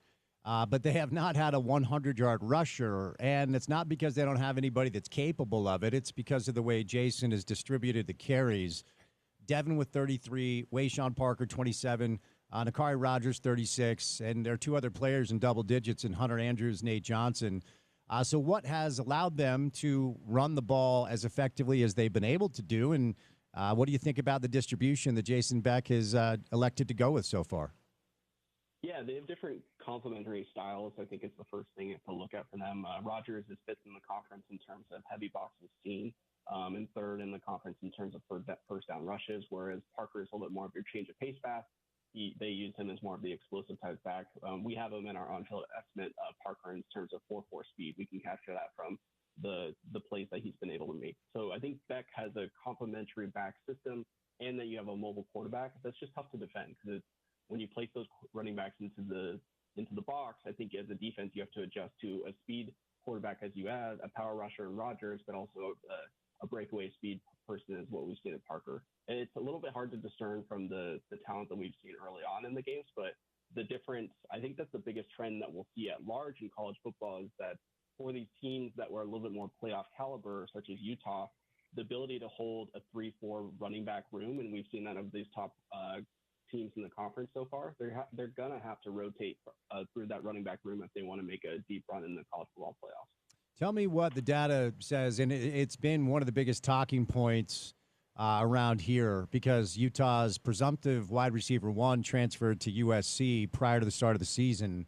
and they lost a couple of other talented players at that position. It's a brand new room, and, you know, it's been interesting. Devin played with Ryan Davis at New Mexico last year, and Ryan himself would probably tell you he's not the biggest, fastest, most impressive athlete in that room, but he clearly has become the wide receiver that Devin is obviously most comfortable with. I would imagine that's a simple explanation. They just know each other well. But what have you seen from the weapons as far as the way Devin has utilized them so far?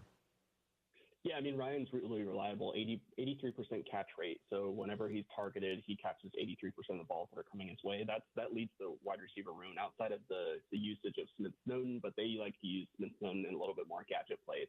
I do think that's a long-term concern for me looking at this offense is the ability of a number two wide receiver to step up for them.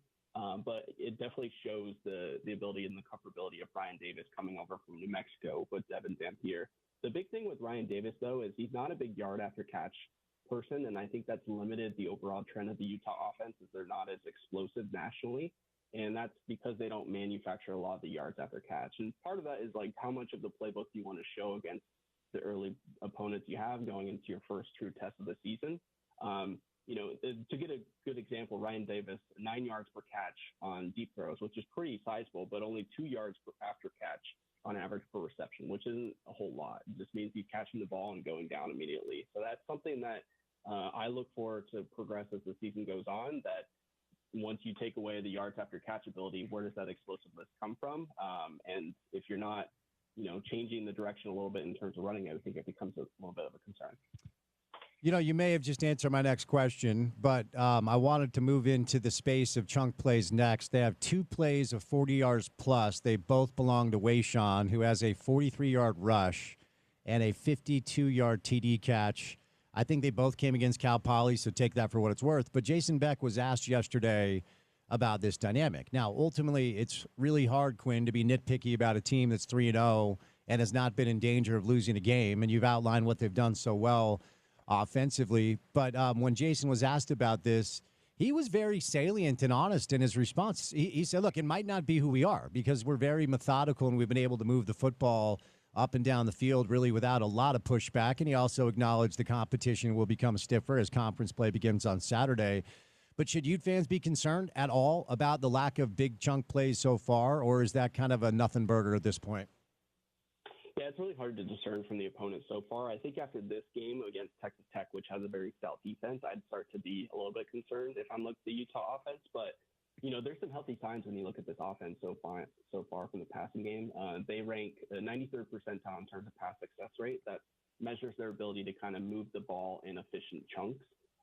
Not the chunks that we're used to seeing from a normal football fan in the sense of like big plays, but it just is a healthy offense and the regulation of how they're passing the ball.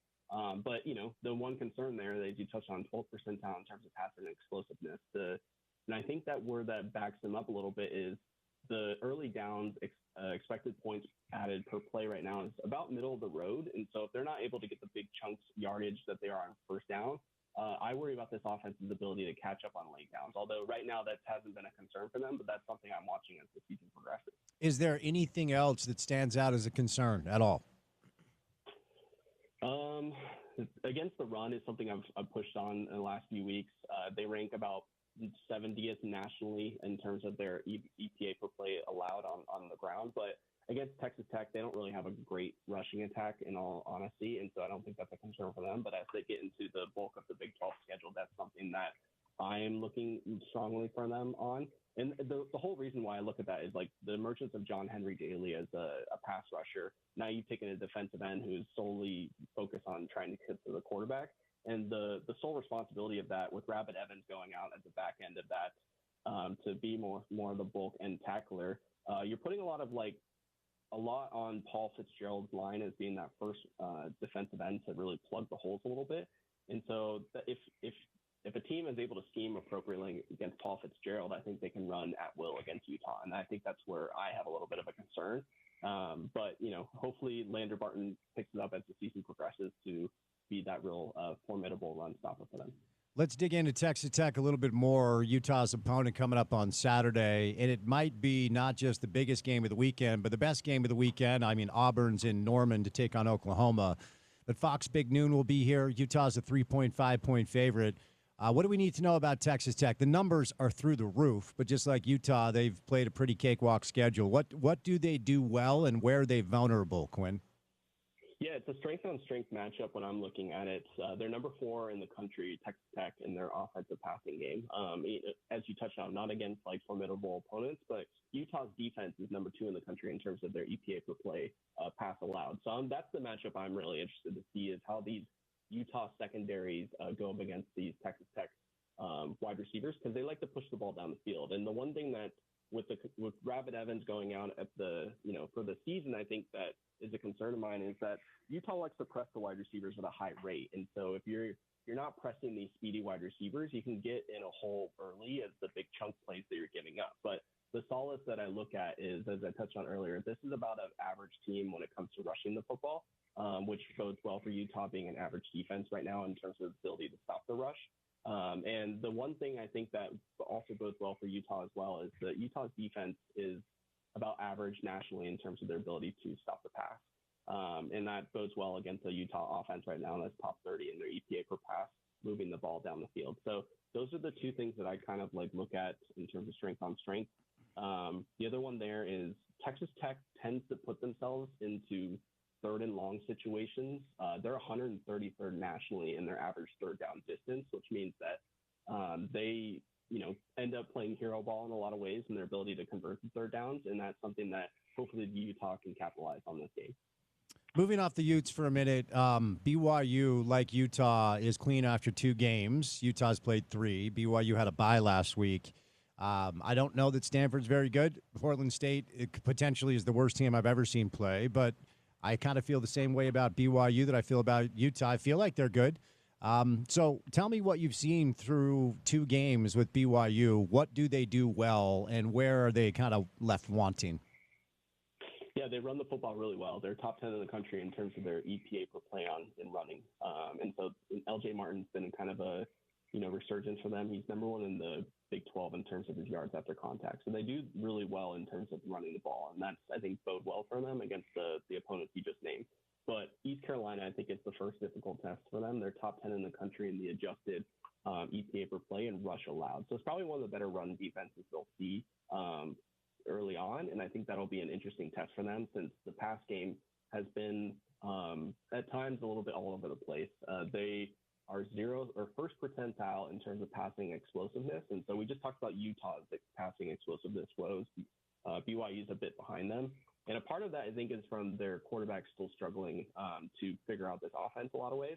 And the things that are indicators for me that he's still trying to learn this game as a new quarterback in this offense is he throws over the middle at a high rate, and usually you throw over the middle if you're expecting yards after contact or catch, which BYU is lacking in some ways.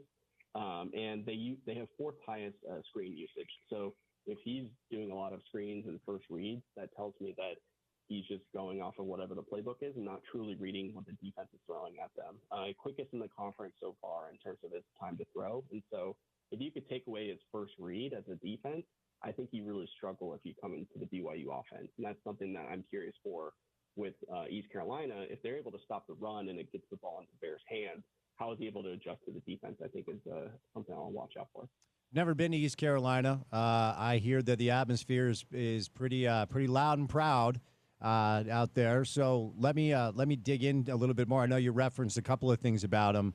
BYU's a 7.5-point favorite on the road. If you combine the 3 that's usually built in at home, Vegas is telling us BYU is probably about 10 points better than them on a neutral field. What sort of test specifically does East Carolina pose for BYU, and will we learn more about BYU than we have during the first 2 games they played at home? Yeah, I think the ability of BYU to be a multidimensional offense is something that I'm looking out for. They really, up until this point, have really relied on their ability to run the football and establish the run. And with a new quarterback like that, that's something as a more catered defensive coordinator, that's what I would look to stop. The other thing for that is the assurgence of BYU as a number 2 wide receiver in that wide receiver room. Chase Roberts, 24% target share.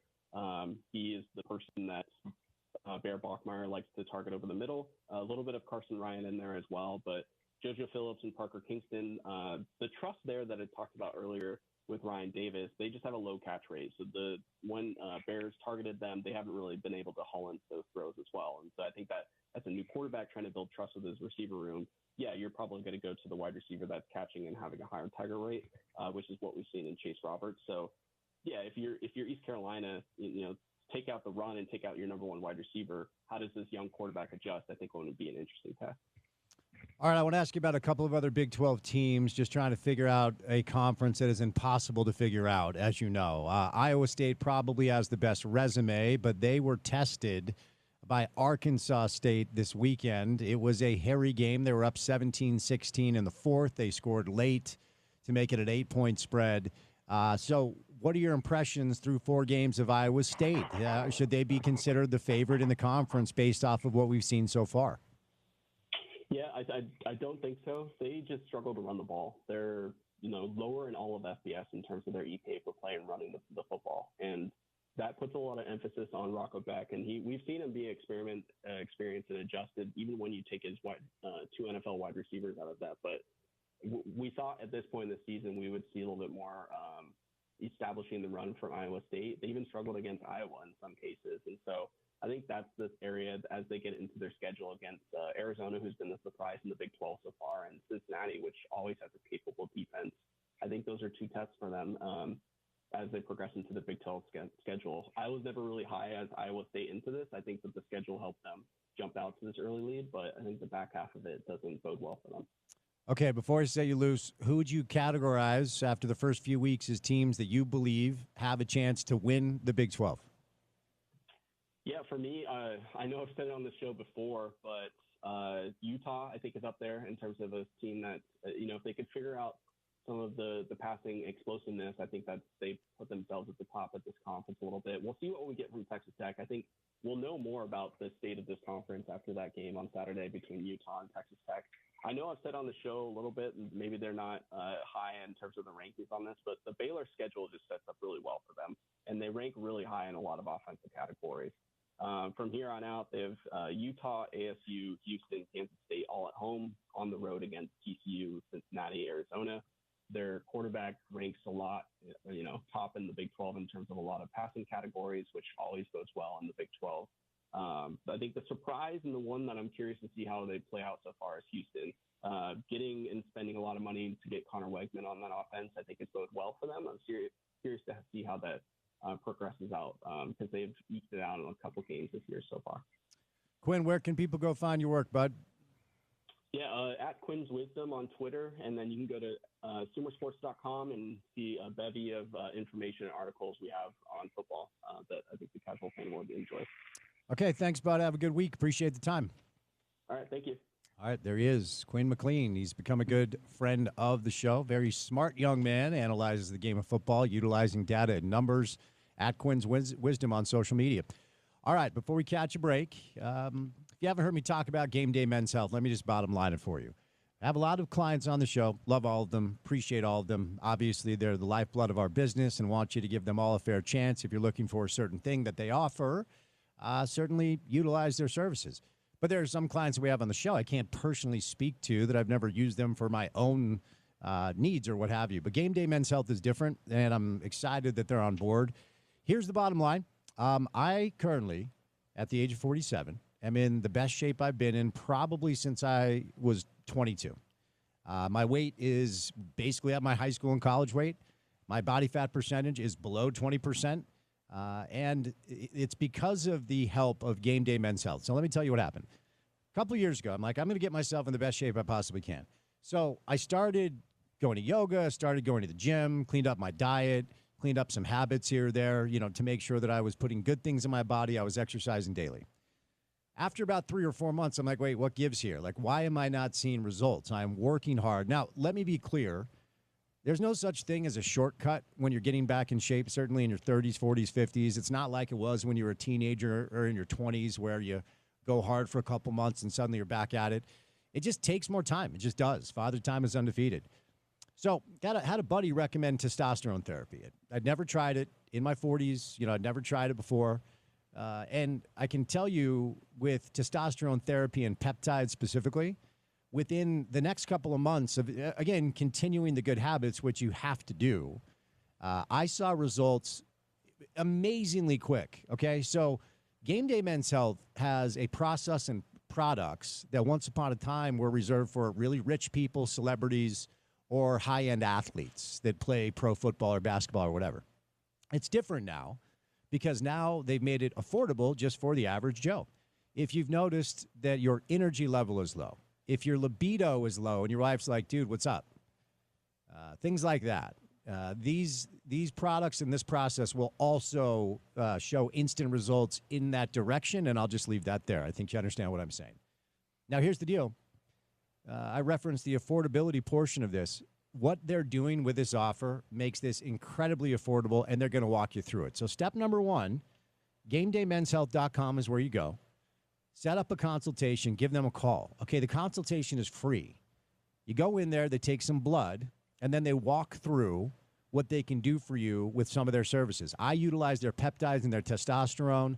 They also have semaglutide and trizipatide, like the weight loss stuff you all have heard about. Your aunt probably showed up to Thanksgiving. You're like, what happened to Aunt Judy? She's 75 pounds lighter. They've got that stuff, too, if you need it. I don't use that, but you can use that with Game Day Men's Health. So step one, free consultation, take your blood, go over your levels. Step two, they'll walk you through what some of their products can do for you. If your testosterone levels are low, they'll show you how they can bump them up with their testosterone T-shots that will amp things up in your life. If you're interested in semaglutide or trizipatide, like I said, I use peptides as well. They'll walk you through exactly what they can do. And then they follow up. So, they don't just sell you a product and say, take care. You go in. I went in 3 weeks ago. They took my blood, went over my levels, and it's awesome because they show you where you're at, show you what they need to adjust, and everything is on the up and up. Okay, so get the free consultation. But here's the kicker. If you tell them you heard me talking about it on this show, they're giving you 50% off your first-year membership.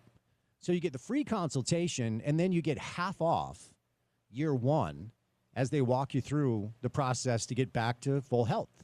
You'll be in the best shape of your life. I am now. Give yourself through the end of Utah football season. Combine some good habits, exercise, clean up the diet, then utilize the products of Game Day Men's Health. Your wife will look at you probably unlike she has since you were in your 20s. GameDayMen'sHealth.com is where you go. Give them a call. Schedule that free consultation. All right, we got 2 hours down. We have 2 hours to go. Coming up on the other side, it's Tony Parks.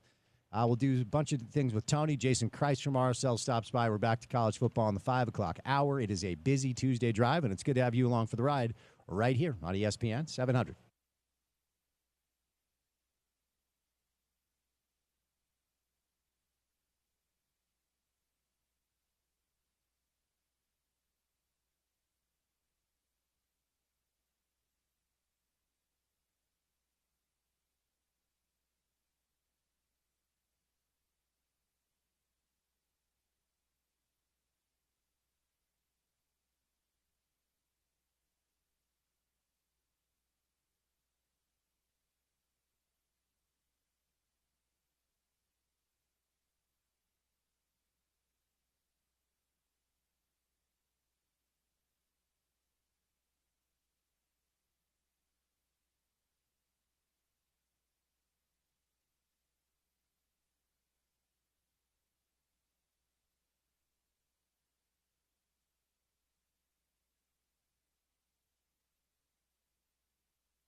Just a quick update for everybody who continues to reach out. First of all, thank you for your concern. It appears that the air conditioning is on in the studio, and it feels a lot better in here today because our guy, that guy right there, There we go. HVAC master, has been able to hook it up. So thank you for all your well wishes, because ultimately that's what everybody wants to. I'm doing okay, Porter. I'm going to be okay. That's the number one. Shout out Lynn, by the way. Lynn, what's up, Lynn? I am overwhelmed by all the messages I've received after starting the show off with no air conditioning.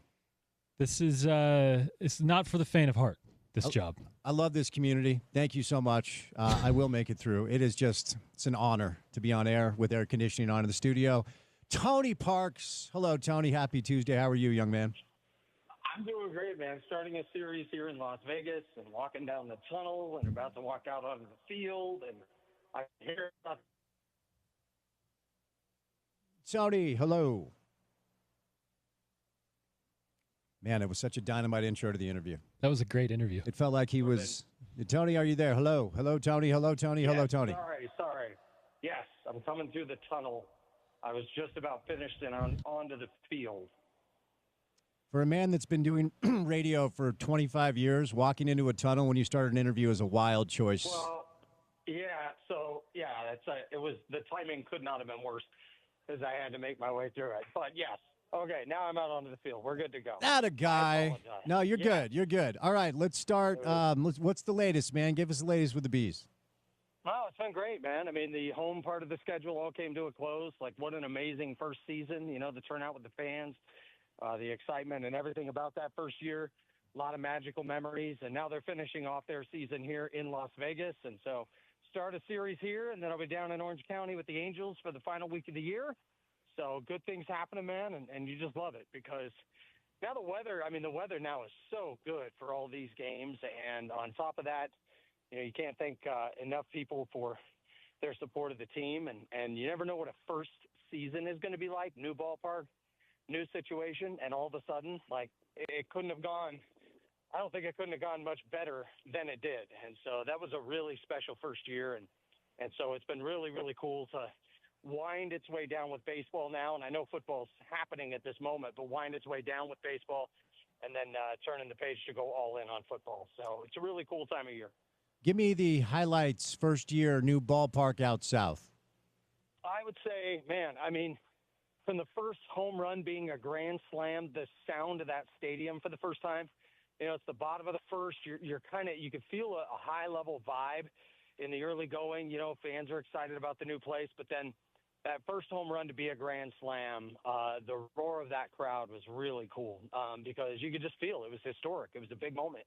And there's obviously been a lot of enthusiasm about Major League Baseball and being there in Salt Lake. And so with all of that enthusiasm and with all the buildup for it, it made it so much better that that's the way the first home run would be. And then the first walk-off home run, for that to be on the 4th of July. I mean, like, every time you could use a really big moment, it happened. And when I would walk the concourse before just about every game, you could tell it was their first game there. And you could tell that everybody's enthusiasm for what's next. When is Major League Baseball going to get here? What is it going to take? Like, we're so ready for this. And you hear them talk about it all the time. And it makes it really special. And so what I loved about this year is it really felt like everything kicking up into high gear. And now we have the Home Run Derby X Finals at the ballpark. I'm going to miss it, obviously, as it'll be Friday and Saturday. So really, really cool to have some huge names who have formerly been in the bigs, you know, from Manny Ramirez to Nick Swisher to Jake Arrieta, and the names go on and on. But it's so cool for all of that to happen, because you can feel the enthusiasm and the excitement about what's next, and everybody obviously wondering and hoping that that will be Major League Baseball. So 33 and 36, if what I have in front of me is correct, they've lost four straight. They went on a streak not too long ago, right? Like, they were playing really good baseball. What has caused the issues as far as results go the most, Tone? Yeah, I think one of the biggest things is inconsistency with pitching. I mean, this team was the best in terms of quality starts in all of AAA, but yet they gave up the most amount of games where they allowed 10 or more runs. So it was truly boom or bust in such a big way, right? That was glaring. And so this team as they're playing Vegas right now. The first time they played them, they got swept by them. And it was a rude sweep. I mean, they were not in many of the games, and one of the biggest reasons was the inconsistency of the pitching staff. It felt like a matter of when and not if that they could give up a snowman at any given time. And now they have tightened that up. Now they have a number of guys to be able to rely on in the pen. And this team there for a while, when they were 25-14 during a 39-game stretch, which was the best in the league at that time, and by a couple of games, they were beating the best teams in the league, Spence. I mean, they were taking teams, they were eliminating teams and their chance in that chase for the second half championship. And I thought that was really cool to see. It was a big sign of growth. And so the Angels obviously took a step forward. By no means is it a gigantic leap, but they took a notable step forward in terms of their standard. And I thought it showed here. And I thought that was a really, really big thing. So they were 25-19. What you would get is a good start from their starter, either a quality start or a lot of quality in the start. Then the bullpen was so dependable, and the offense, while never necessarily explosive, occasionally explosive, usually efficient. And so they never had this like 11 out of 12. They never had this, 10 in a row. But what they did was string together an eventual span of time where they were 25-19. They won 4 out of 5 series, and that's something they hadn't done in a very long time. So positive signs for this team. The second half, they started tough, had a hot stretch, too little too late, and then this past week they lost 4 in a row to the team that has the very best record overall, and they won the first 2 against them before the best team showed why they are the best team, and that was Tacoma. Before we move off, give me a couple prospects to keep an eye on that might be back next year and potentially eventually could be with the big league club. Oh, for sure. Excluding guys who were already there, I would say Nelson Rada is one of the most exciting players that you will have a chance to watch. And you buy a ticket to see him play. Every time he's in the lineup, something good is going to happen. I mean, it's incredible. His ability to get on base. When he does get on base, he's stealing bases at a high level. In the time that he was in a Bees uniform, he stole the second most amount of bases in AAA. During that time, I mean, his batting average was like 351, and it was just awesome because you could see him. He's the youngest player in all of AAA. He's 19 years old. But he doesn't look like it when you watch him play in the outfield. I mean, just a big league arm, big league talent, explosive. The one thing I'd say is doesn't necessarily have a big amount of power, but that's a guy that could be back next year to start the season, and I think he would be exceptional. Denzer Guzman had his major league debut recently, and so I don't know if he would necessarily start with the opening day roster next year, but he's a guy that could start in AAA again that I think fans would be really excited to see. Just an electric talent at short or third. Just makes a lot of great diving plays, obviously high baseball IQ. These are the guys that the Angels have been really excited about. Young, emerging talent, guys that, as KJ talks about, their chronological age is different than their baseball age. They play at a much more experienced level than what their age would say. One baseball question away from the Bees before we move on to a little college football tone. The Athletic did a piece, I think, 2 weeks ago based off of an appearance Rob Manfred had on a podcast. And it feels like expansion is coming. It feels like it's on the horizon. Portland is really making a strong push. Nashville, of course, we know is in the mix. Obviously, we're in the mix with the Millers' plans, really being ready to put shovel into dirt as soon as they get the green light.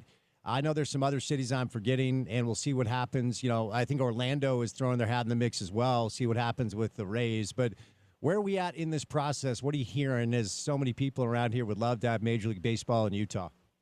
Yeah, what I'm hearing and what I think is an undeniable truth is that Salt Lake right now is the front runner. And quite honestly, I don't think there is really a close second. Now, Portland is clearly going to make a push for this.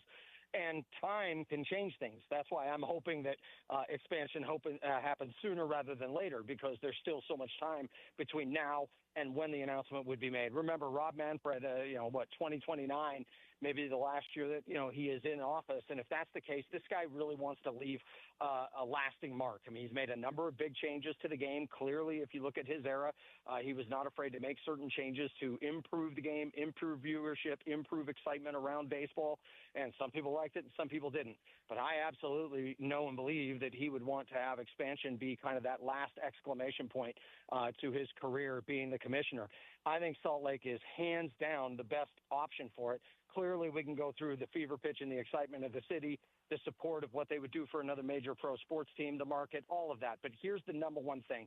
When you go through something like this, expansion is tricky. When you watch what happened with, the Mammoth now, that was a team that was already existing and was purchased. So when that happens, it's a turnkey situation. And by the way, tip of the hat to everybody for their work that they did in a short turnaround. But that is much smoother than something like expansion. You have to figure out where your minor league affiliates are. You need to set up everything for your spring training site. So here's the biggest thing with Salt Lake. There are so fewer headaches with Salt Lake compared to anywhere else. Whereas all the other question marks are still in place, all the meetings, all the nonsense, all the back and forth, who's going to pay for what. When it comes to what's happening in Salt Lake City, it's very direct and straightforward. And when you can make it that smooth and you're not talking about the one thing that would get in the way is, like, let's say if TV dollars were at such a big gap. Well, that wouldn't be the case between Salt Lake and Portland. So everything lines up that if tomorrow they said, all right, we're going one east, one west, we got to pick one, it's Salt Lake and only Salt Lake, in my opinion. All right, moving over to some local college football storylines for a few minutes, Tone. It's big week here, big Saturday at Rice-Eccles. Texas Tech rolls into town. It's the top 20 matchup as Tech is 17 and Utah is 16. I feel the same way about both these teams. From what I've seen, they look really good, and they were also playing teams that looked really, really bad. Utah is a 3.5-point favorite. Vegas builds in 3 typically for the home team. So what the odds makers are telling us is on a neutral field, this is basically a pick 'em. So what do you make of the start of the season so far? Laramie can be a tricky trip, and so it was a rough first half, but they figured it out in the second. Utah's clean through 3 games. What are you seeing that you like so far from these Utah Utes? Look, feel, act, and appear in every way like your signature Kyle Whittingham team. Physically tough, right? They don't make too many egregious mistakes all over the place. And the biggest thing that I will like from this group is that when it comes time to making adjustments and cleaning some things up, that they do it as well as anybody out there. And I know it's been said so often, Kyle Whittingham teams are the best when it comes to, finding solutions for problems that are out there. And I think this team's problems are quite minimal. Clearly, everybody wanted to see a 69-3 beatdown, in Laramie, and you wanted everything to be polished and clean, before you get ready for some really, really big games. Well, that's not always the case sometimes, and there's a number of variables that go into that. What I do like is now I feel like they have a great structure in place, whereas last year you could clearly see something was amiss and that it was a one-off. Now it's back to everything being in sync, and I think they're going to come out polished. I think they're going to come out clean. I like the offense to have a nice bounce-back week, and this is going to be a dogfight. The 10 a.m. thing I think is really interesting, and I think this is going to show us truly if it is indeed the signature Kyle Whittingham team I'm talking about, because what is interesting about that group is they could play, in the historic Kyle Whittingham teams. You could put them 6 a.m., 10 p.m., you could put them on Mars, you could put them in any state across the country, and they're going to go out there and be as close to their optimal level as expected. And so that's what I expect coming up on Saturday. And you know what? If they prove me wrong on that and they go out and they collapse and don't show that that's what they're made of, that would surprise me. But everything that I see from this group, when you watch what a signature Kyle Whittingham team should look like, this one seems to check all those boxes. Tony, you can't put them on Mars. It's an unbreathable atmosphere. There's too much toxic carbon dioxide. I know. They canceled the last game. We were trying to set up this whole weekend opening Pigskin Classic. Yeah, politics get in the way. It's just how it works. So anyway, I'm still not ruling it out as a chance in the future. Jeez, read a book, dude. Oh, come on. Big Ten teams are saying they'll play in the cold. That's all I'm saying. All right. Okay. Fair enough. We don't need to talk about Michigan today, but Thank you. You referenced the 10 a.m. kick. I like it, but I'm just a fan and a media member. Ultimately, I'll go to the game, and then I've got a 1:45 tee time, and that's good for me. But there you go. But you know this, man. You've been around sports basically your whole life, and I can't even accurately explain to people the addiction to routine that elite athletes have. Like every level, but certainly high-level college and pro. I mean, you want to go to bed at the same time. You want to eat the same meals. And the superstitions that come into play for a lot of these athletes cannot be understated. What sort of unique challenges, really for both teams? Tech's got to travel a time zone and stay in a hotel. And then Utah football, you're in bed early because you might be up at 5 or 6. We'll talk to Trevor Riley about this in a bit. But what sort of challenges does such an early kick time pose? Oh, I think they present some unique challenges to the individual, right? And whichever individuals allow that chaos, if you will, or this adversity or this irregularity to affect them the most, it will show in that game. And so you hear all the time, how important it is, with 2 time zone travel, and when a team's, making that happen and the effects that it has on performance. I'm not going to say it's not a real thing. Which team can minimize that the most? Which team actually can minimize that the most? That's the big question for me. Because if you start to feel it and then you start to allow it to build into your mind, as that's the reason why you're not playing as well, and then all of a sudden you mentally buy into that as an excuse, as a reason, as an obstacle, then before you know it, things get worse before they ever get better. Because then you start accepting something like that. So that's why I say I actually really like the test for both teams here. The fact that you're a 10 a.m. game, because here's what's going to happen at the end of the year, Spence. At the end of the year, the winner of this game, I think, is going to be right in the thick of things for a playoff spot. I think the winner of this game will be in the thick of that. And when that time comes, nobody's going to care that this game was at 10 a.m. Nobody's going to care and say, well, but had that been a 7 p.m. game, nobody cares. Nobody cares that you were on the road. Nobody cares that it was at 10 a.m. At the end of the day, this is big boy stuff. This is big boy business. And you have a job to get done. And no one likes to hear that, but it's just a fact. So with this whole thing, is it going to affect certain guys more than others? Undoubtedly. But the guys who minimize the gap as to what their optimal performance level is and how this affects them, that team will be the team that comes out on top. And I think it will, should be worn as a badge in a battle like this. So that's why I say signature team for Kyle Whittingham. If his team is able to minimize that damage, I think it really proves kind of what I'm saying, that they don't just look the part, they act the part, and that Utah football is back to really having the performance level meet the expectation level. Had Kalani on maybe 3 weeks ago. And what has struck me, Tony, is when I read national media previews or breakdowns of BYU football, it's starting to sound a lot like the things I read about Utah football. They run the ball well. They've got a fast physical defense. I asked Kalani, I said, how much, as you've built, so it's been a decade. It's year 11 for Kalani. It's year 21 for Kyle. And I asked him, I said, how much of your process of building this thing did you take from Lavelle, who you played for? Did you take from Kyle, who you coached under and really came out? And, Gary, I could keep going. And it was a classic Kalani answer. It was very humble. And he was like, none of it's from me. I utilized everything I learned from playing for Lavelle Edwards and coaching for Kyle Whittingham. So as we move over to BYU, I think there's still some questions about this young quarterback who looks like he's a pretty dynamic athlete. But it's starting to feel like they're getting the same benefit of the doubt based off of how stout they are defensively and their ability to take care of and run the football.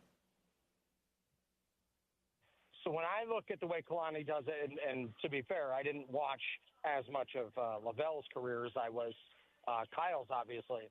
But I think there's a lot of similarity to that. And the one reason why is they know that quarterback mistakes are extremely expensive. And other mistakes certainly show, but they're not as expensive. So you take care of the ball, and you obviously, make sure you're stout defensively.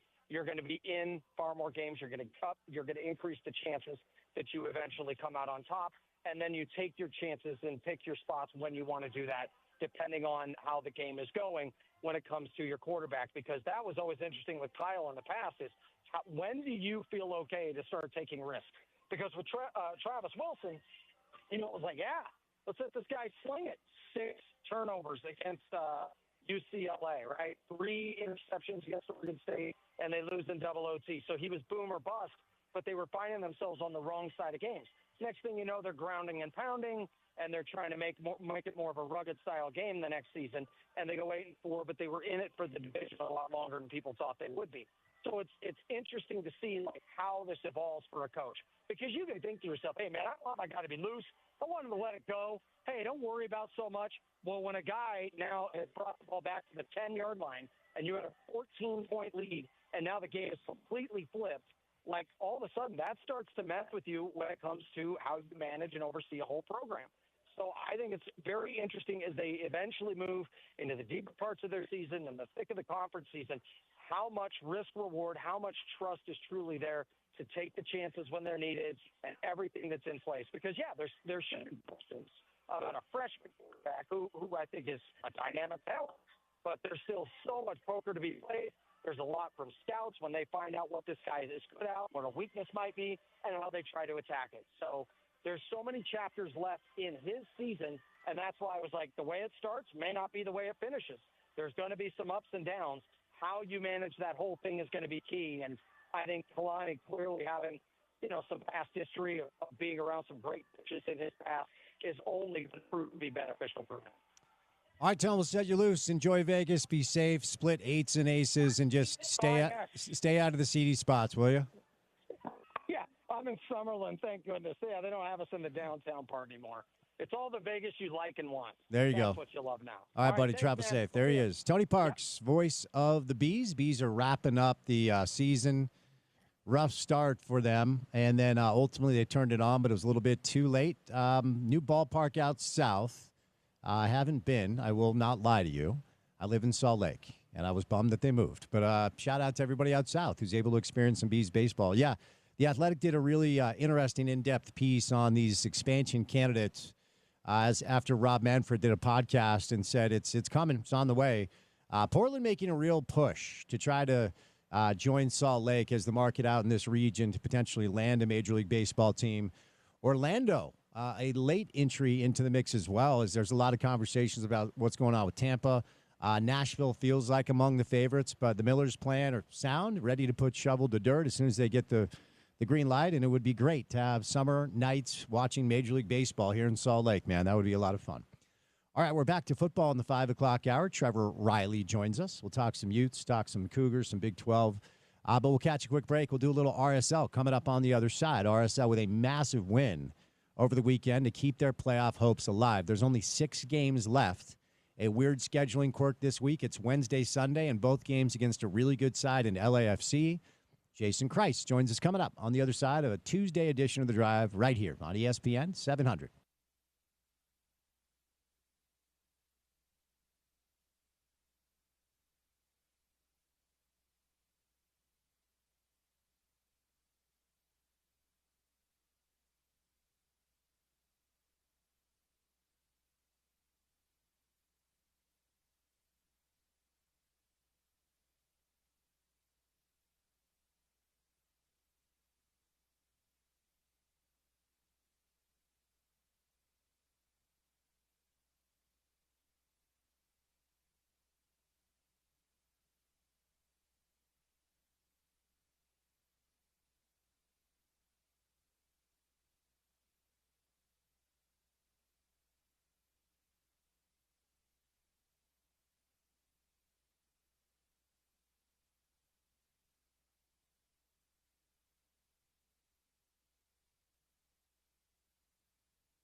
Going to check in with Trevor Riley, 5 o'clock hour of the show tonight. Trevor is currently in Boulder shopping for jeans at a strip mall because he's Trevor Riley.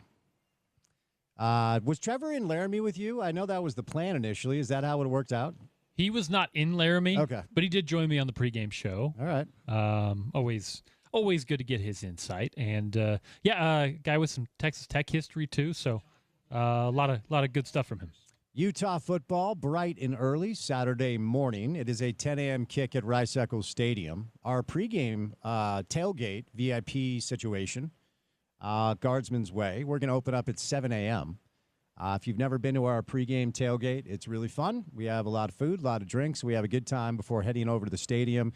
Utah football has been given 3.5 points in Vegas. The Utes are a 3.5-point favorite over Texas Tech as of now. Remember, kids, Vegas builds in 3 points for home field advantage. So what that says is the odds makers believe if this was a neutral site game, it would essentially be a pick'em. Both Utah and Texas Tech off to really good starts to the season against really bad teams. We thought maybe, well, I didn't think it. Some people around here thought that UCLA win would look good at some point. It will not. They got smoked by New Mexico. Deshaun Foster lost his job. But so far, so good. If you're a Ute fan, checking off every box. Texas Tech has beat 3 bad teams in their own right, and they have rolled them. Now, the one line of delineation, and we'll get to this during the 5 o'clock hour, is Texas Tech versus Oregon State did not wait to throttle them. They did not wait to put their foot down the way Utah kind of took a minute to get their footing against Wyoming. Now, as I said earlier in the show, no part of me thought that Utah was ever in trouble against Wyoming, but up 3-0 at half. I know a lot of people were like, okay, what's going on here? Texas Tech was up early. They did not let up. They were up 14-0 after 1. They were up 28-0 at halftime. They were up 38-0 after 3. And then essentially just took their foot off the gas.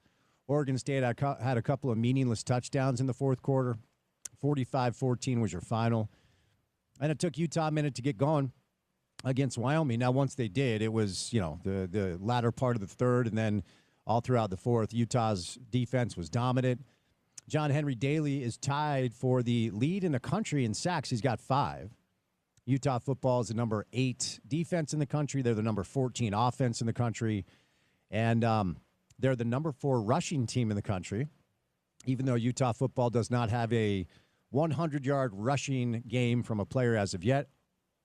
That's obviously by design, based off the way Jason Beck is calling the plays and the snap count and the carry distribution. Your leading rusher, as far as total yards go, is actually Devin Dampier with 198. Wayshawn Parker is your leader average per rush. Well, I guess technically that's Hunter Andrews, who's averaging 9. But Wayshawn's averaging 7.1 yards a carry. Nakari, 4.2 yards a carry. Nakari's got 36 carries. Devin's got 33. Wayshawn has 27. And, Hunter Andrews, kind of Jason Beck's new toy, has 12 carries. Nate Johnson with 13. Smith has 7. Bert Ficklin has 7. Bryce Duke has 7 as well. So no 100-yard games as of yet, but I'm sure if they wanted to kind of force feed one of these backs, they'd go over 100 pretty easily. But the real test starts now, and this is a big week for Utah football. BYU is back at it after a bye week. They're going to be on the road taking on East Carolina. East Carolina, at this point, provides a pretty stiff road challenge as far as atmosphere goes. But these two teams, I don't think, are very evenly matched. I feel like BYU will go down there and handle their business.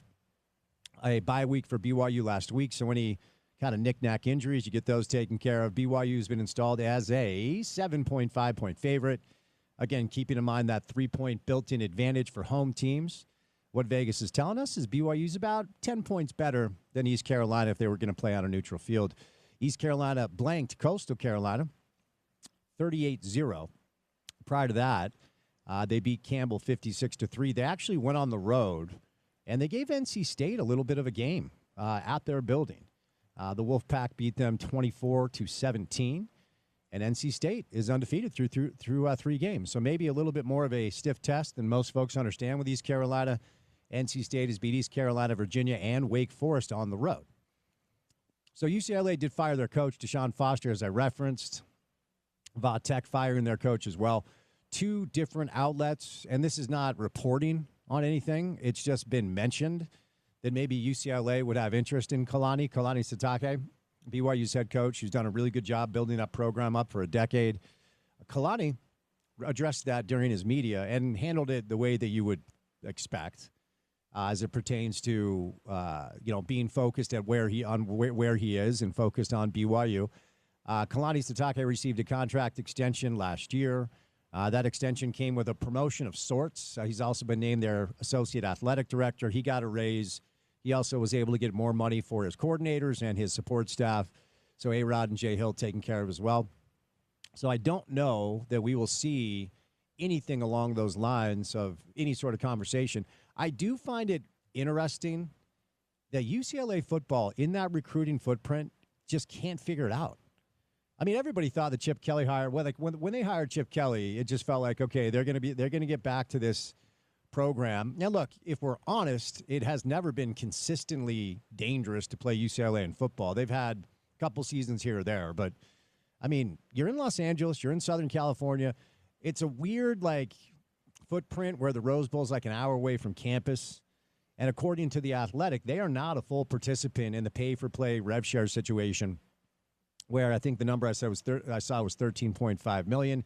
That's not a bad number to allocate towards your football program, but they are in one of the hottest recruiting footprints in all of America, and they've just never been able to figure it out. So unfortunately for Utah, that win does not look good at all. I didn't think it was going to. Like, if you watch the game, it was very clear there was a big gap between the two as it pertains to Utah's talent compared to UCLA's talent. One little basketball thing today. Obviously, we haven't talked a lot of basketball for a number of weeks, and we're not going to. Training camp's right around the corner. The Jazz will be back in action. And when you look at the Mammoth, who are already in camp, the vets are reporting this week after the rookies reported a week ago. We're high speed ahead to the busiest time of year. But ESPN does this every year. Kevin Pelton, friend of the show, data-driven NBA writer, does his future power rankings. NBA future power rankings, it's 3-year outlooks for all 30 teams. And once upon a time, when the Jazz had Donovan and when they had Rudy, that group under Quinn, they were consistently in the top 5. I think one year they were actually number 3 because of the youth of Donovan and the dominance of Gobert, and then the roster that Dennis put around them and the respect that people had for Dennis Lindsey and Quinn Snyder. Well, it's a different era. It's a different time. Oklahoma City, as you would expect, is the number 1 team in this ranking. Houston is up to 2. The Knicks are up to 3. Cleveland 4, Clippers 5. The Jazz find themselves at 24. The only 2 areas where they find themselves ranked highly is the cap space and draft capital they have. Markets ranked 26th, players ranked 27, management 12. That's as low as it's been for a number of different years. So anyway, RSL is back in action. It's a weird scheduling thing. They're going to play LAFC a couple of times this week, but a big win over the weekend. Our next guest, our guy, Jason Kreis, on a Tuesday afternoon. Jay, you delayed your call, so you missed Red Wine from UB40 as your intro. Sorry, pal. Yeah, I was just going to ask if it's because I haven't been on for so long that I don't get the UB40 intro. So, yeah, difficult to come on without that. Well, I mean, ultimately, the interview was scheduled for 4:30, and it's 4:45, my friend. So, you got to jump on time. Okay, I apologize for that. I was in another meeting. We got an apology from Jason Kreis. That is a miracle that most people don't understand. Real quick, before we start, I just wanted to reiterate how proud I was of you hitting a couple of good golf shots last weekend. Thank you. Every good shot, it was like I had just started playing the game or something. You were amazed by any good shot that I had. No, but proud is the term that comes to mind, Jay. I was proud of you. Oh, thank you. Thank you, sir. All right. How big was that win? I mean, obviously, it's a massive win. You get Diego back. He finds it back in the net. Alex gets his first goal of the year off a really nice assist from Gozo. But look, you can't breathe a sigh of relief because the margin of error is really thin. But at least for one night, you guys had to feel good, yeah? Yeah, absolutely. I think Pablo qualified it during the week as a must-win. I have to agree with him. I did the same when I was asked. So I think it was a pressure-packed situation. To get the result was absolutely critical. you could see in the second half that our guys looked quite nervous about the situation, and I think that's just where we're at. I think our playoffs have kind of already started. We've got probably just a little bit of a room for error, but we certainly don't have much. And also the home games, we need 3 points in every home game. So when it comes to, the team this year, it's been an interesting ebb and flow. It was a really bad start, and then you guys turned it around, and it looked like you had found a little something. And then as of late, prior to the win over Sporting KC, the results kind of went the other way. When you are getting results, when you're getting all 3 points, what are you doing well specifically? And when it goes the other way, what tends to happen? Spence, I'll be honest. I feel like over the last 8 or 10 games, we've been on the edge, really. I don't think there's been any game that I would say clearly we are winning this one, or clearly we have lost that one.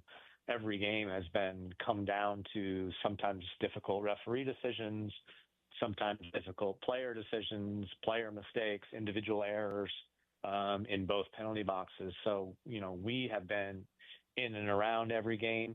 I don't think that we've hit a stretch in the season where I feel like we're really flying, and I don't feel like we've been in any stretch of the season where I feel like we're really struggling. So, unfortunately or fortunately, I think our record is a solid indicator of who we have been this year. A team that's had its ups and downs, and a team that's right on the playoff line. And, kind of intertwined into this conversation about your record saying who you are, what the numbers say is you just don't score goals enough. If we want to be very reductive, Jason, my soccer analysis is you need to score more goals. You're welcome. Please take that into the decision-making room. But honestly, what do you most attribute what has been an anemic offensive season to?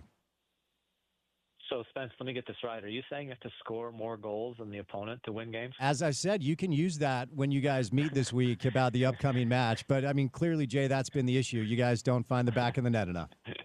I'm going to put that on the board tomorrow. You're welcome. Before the game. Please attribute it to me. Please attribute that to me. Yeah, I'll put it in quotes and like a dash. Thank you, Spencer Checketts. Thank you. No, you're correct in that. I don't think we've scored.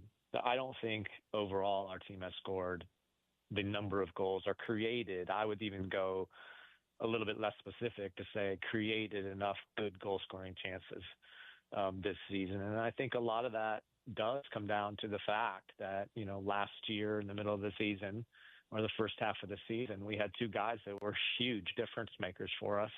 And then we had another guy in Diego Luna that was chipping in, and a fourth player in Matt Crooks that was kind of being a soldier, so to speak, and creating space for others. Whereas this year, I just don't feel like we've got difference makers. We've got Diego who is still chipping in statistically from probably as good or maybe even better than a little bit better than last year. But we're still missing, I think, two guys to really step forward and make a claim for themselves and make a statement for our team that they are going to be difference makers.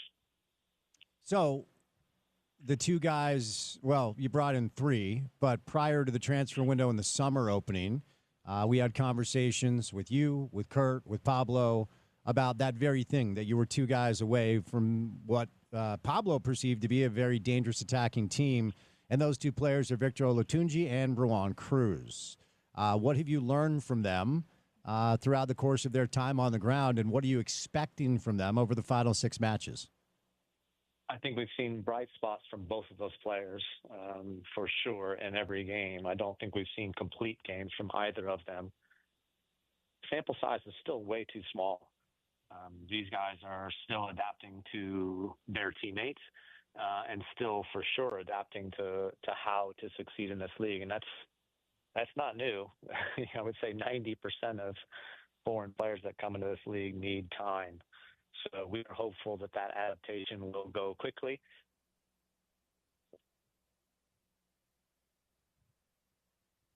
Jay? I'm going to represent that for us, and we're going to need it. We're going to need it to make the playoffs, and we are absolutely going to need it if we think that we can have any success in those playoffs. So when it comes to the attacking portion of the roster, we saw a bunch of changes against Sporting KC. Are we – I don't know how to ask this, so I'm just going to ask it. Are we close to having a final calculation for Diogo? Is it just time to say, best laid plans aside, it hasn't worked? I think that would be unfair. Diogo is now injured, has gotten injured in the last game that he played in, which was just over 3 weeks ago, and has not really been available. He came off the bench in the last game, and turns out he probably shouldn't have. He's been dealing with this hamstring and doesn't feel completely strong. I would say that before that last game home with Minnesota, he was on a really good run. And a good run of performances, and statistically was good as well. So that decision is something that won't be made, or we won't even have really any indication of it until end of the season. Everybody's going to get a full run in here at the end of the season to show us what they've got. Is there a little bit of positional redundancy between Diogo and Diego and the way they like to play? I don't think so, Spence. I mean, I still look at this team and think about, what we need and where we need to be a little bit stronger in depth. And I think that we should be a team that can play with 2 10s. I really like the game model that was established at the beginning of the year. I really like the optionality that it gives us to play with 2 10s. And so I think the answer to that one is no. Okay. All right. One player that you brought in that I haven't asked you about is DeAndre Yedlin, who we saw in a match, and it was an unfortunate debut, a bad giveaway that led to a goal. His pedigree speaks for itself, Jay. I mean, you could actually make the argument.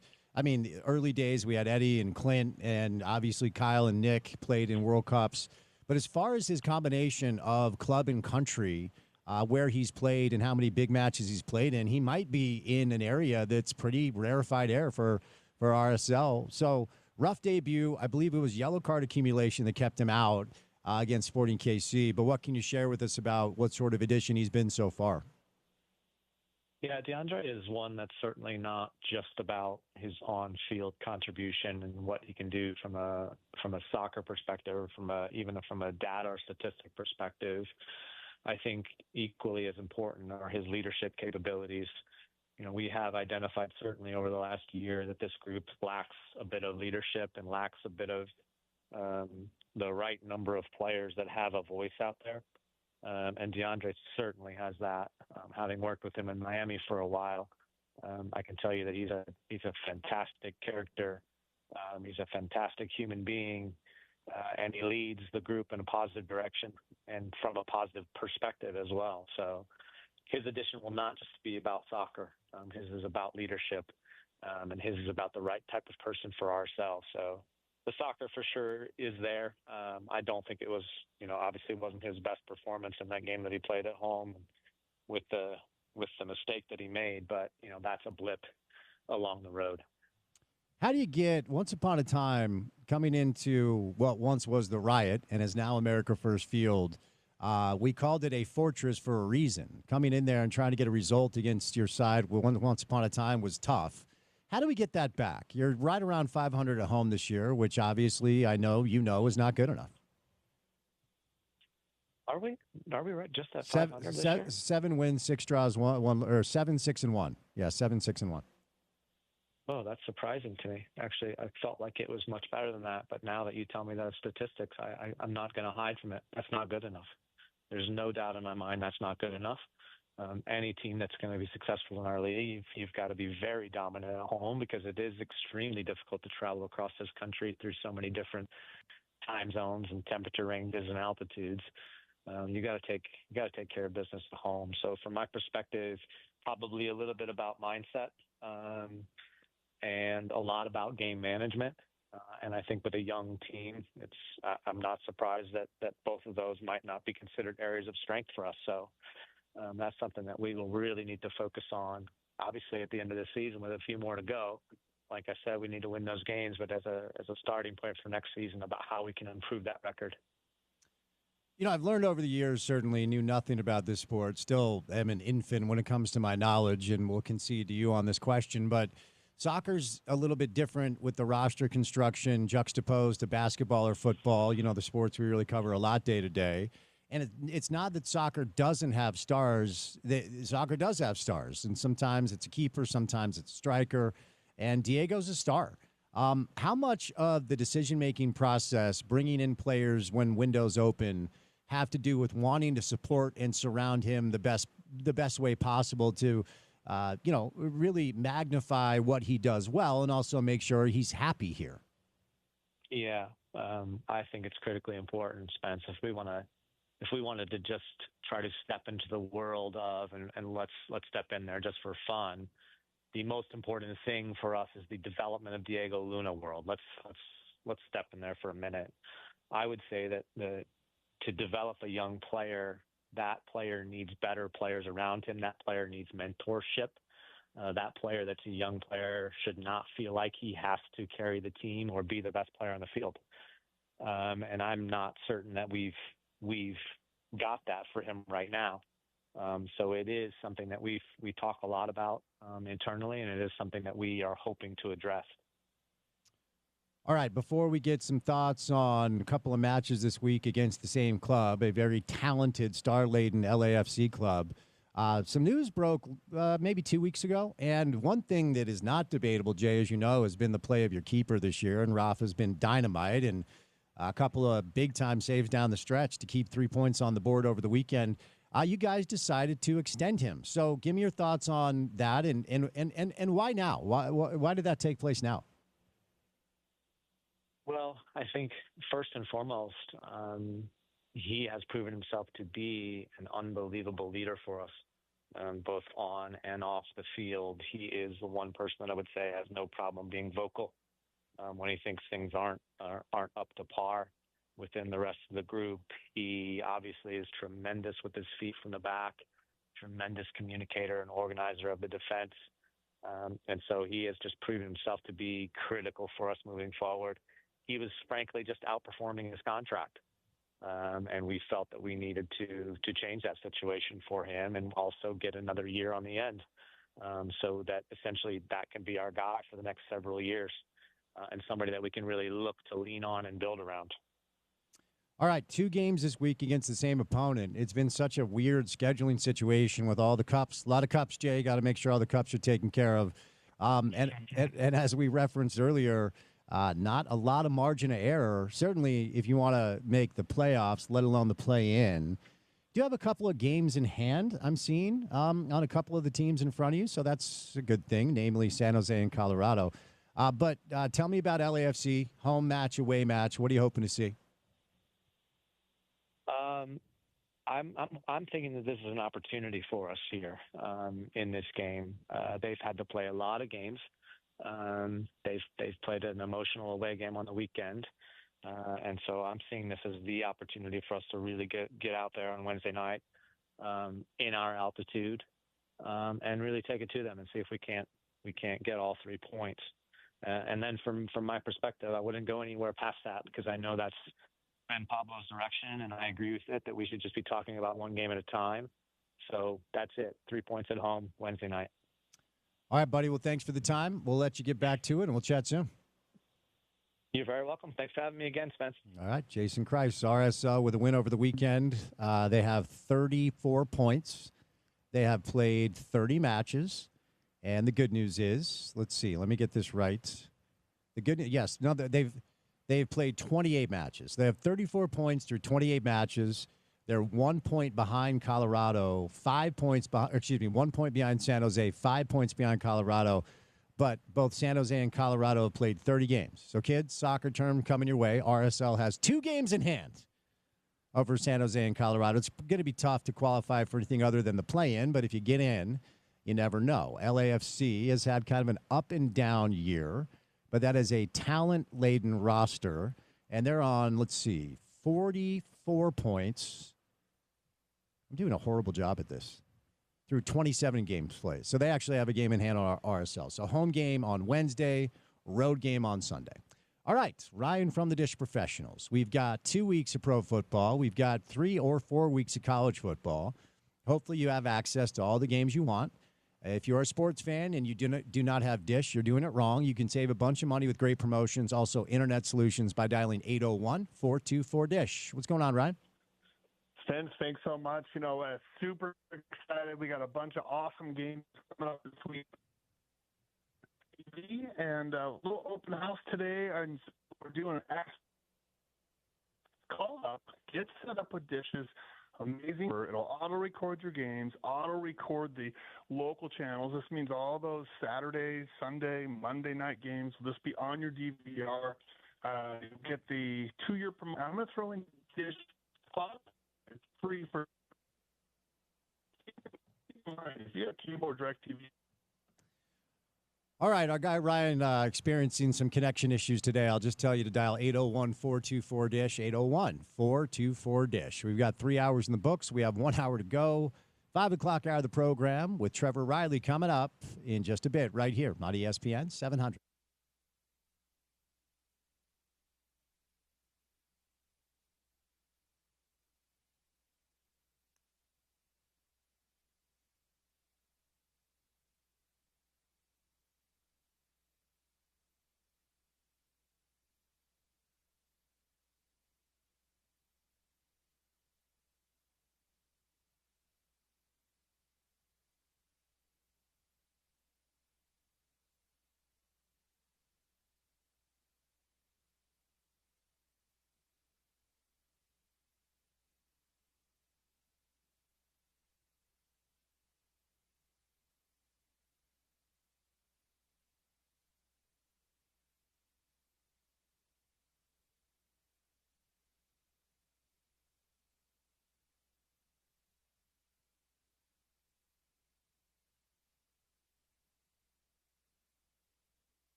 All right, let's get a Drive at 5 time, Tuesday afternoon style, 8 minutes past the hour of 5 o'clock.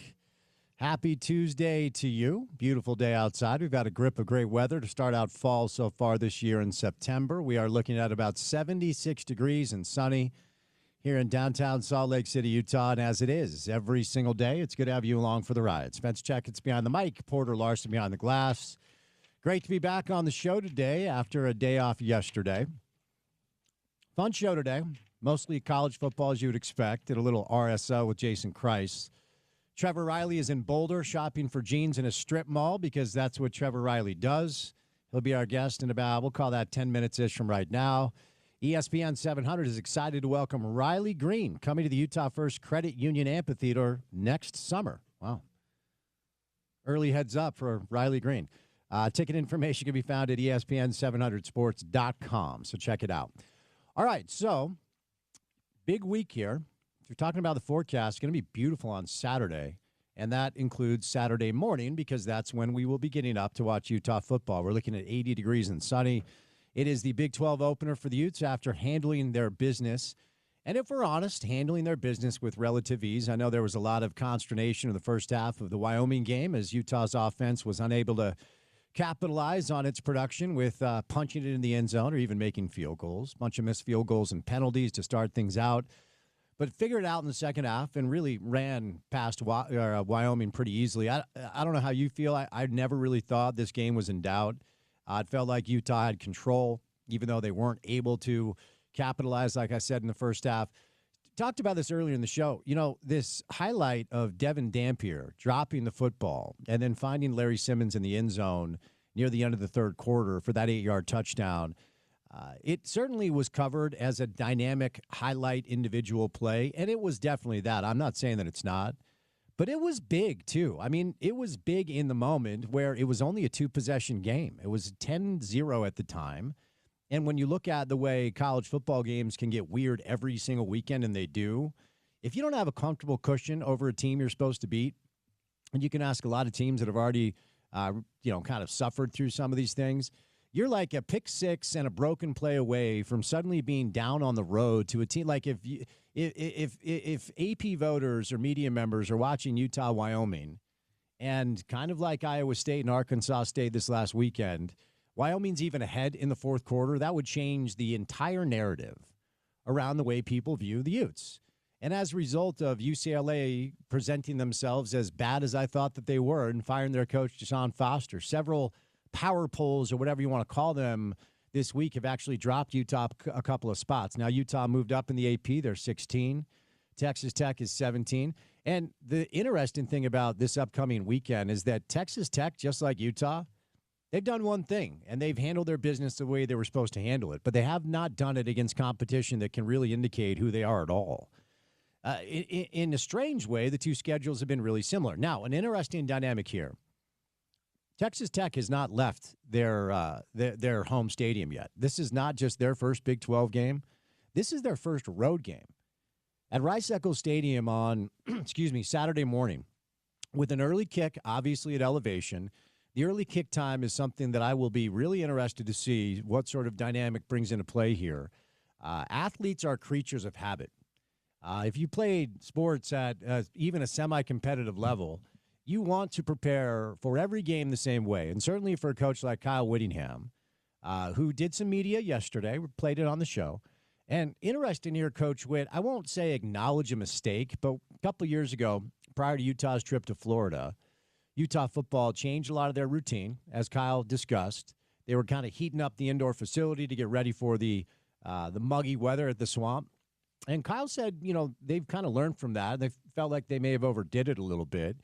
But the biorhythms of the body, when you go to sleep, what you eat before you perform, when you have that meal, things like that, athletes, and certainly athletes at this level, are very, very specific about. And a lot of the times they're going to follow the advice of their strength and conditioning coach or their nutritionist or whatever it is.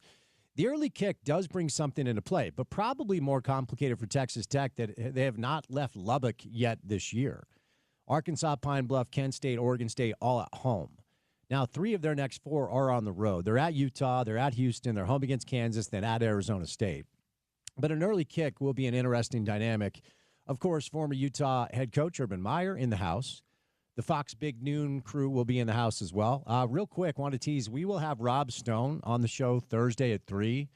We are efforting Gus Johnson. I had a very confusing text exchange with Gus earlier. I think he is going to join us. It's just a matter of landing on the time. So it will be a fun environment. I know a lot of fans don't love the early kick time. Want to let you know that our ESPN 700 VIP tailgate will begin at 7 a.m. bright and early on Saturday morning. Utah has been installed as a 3.5-point favorite. Typically, Vegas builds in 3 points for the home team. So if this game was played on a neutral field, what Vegas is telling us is that ultimately it would kind of be a pick 'em because both these two teams have done the same thing. And that's why it's hard to analyze either of them. I feel the same way about both of them. I feel like they're both very good football teams. Texas Tech, Cody Campbell, oil money. They are thought to be a full rev share participant, $20.5 million in the athletic department with an estimated 15.5 going to the football team. And then according to the New York Times, fake news, an additional $55 million going to the players via NIL endeavors. And most of that money comes from Cody Campbell himself. So Texas Tech is thought to be among, if not the biggest offseason spenders in college football. It's going to be interesting to see what sort of results that breeds for them, and I'm interested to see just what they look like. Simply put, what does the talent look like head-to-head for the Utes? Utah, after 3 games, is the number 8 team in the country defensively, the number 14 team in the country offensively. They're the 4th best rushing attack in college football as of now, but have not had a player go over 100 yards. Now, that essentially is because of one thing, and that's Jason Beck's play calling that has distributed a lot of carries to a lot of different players, which is great, by the way. I'm sure if they wanted a 100-yard rusher, they could do it. They'll have it before the end of the year. But Nakari is your leading rusher as far as carries go with 36. Devin Dampier has 37. Wayshawn himself has 27. Then Hunter Andrews and Nate Johnson also in double figures with 12 and 13. Smith has 7 carries. So a lot of different players getting a lot of carries. What I love so far about Devin specifically is no turnovers. I don't care who you play against. That was kind of the question a lot of us had based off his performance a year ago at New Mexico, where he had 12 touchdowns and 12 picks, 7 touchdowns, 0 interceptions, a QBR of 158.3, completion percentage 73%. That's second in the Big 12 and 12th in all of college football. And he has found his security blanket, a player that he knows because he played with him a year ago. Ryan Davis is your leading receiver with 19 catches. Dallin Bentley has 11. Smith has 10. So we have 3 players in double figures. Need a little bit more from Tobias, and maybe after the touchdown catch that Larry had last week, we'll see him wake up a little bit as well. So there you go, Ute football, Saturday morning, 10 a.m., bright and early. We'll have our pregame coverage going early, and then come hang out with us at the ESPN 700 tailgate lot. Catch a break. Check in with Trevor Riley coming up on the other side of a Tuesday edition of The Drive, so keep it right here on ESPN 700.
9 years old. The Natural may have been the one that I saw first. He was in All President's Men. I mean, his IMDb page is very, very deep. Out of Africa, we could keep going. But certainly a life well lived and a man who loved Utah. The brain power behind Sundance. We could go on and on. He loved Utah. He loved our parks. He loved our land. And I never had a chance to meet Robert Redford. But a lot of people around here seem to have known him very well. Obviously, we are losing Sundance for a myriad of issues, but passed today at the age of 89.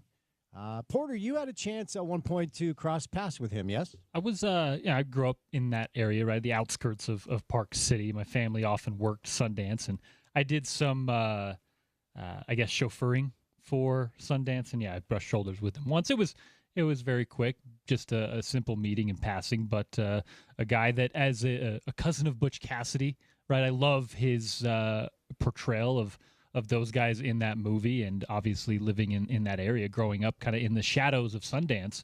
I heard and knew a lot about one Robert Redford. So, yeah, we'll maybe fire up an old Western tonight and honor him. For sure. Yeah, and he loved our state, which I always appreciated about him. He's a California kid that ended up living here for the majority of his life, several different achievements, both on screen and off. So certainly seemed like a life well lived with a lot of things he loved and cared about, was able to do a lot of really cool things.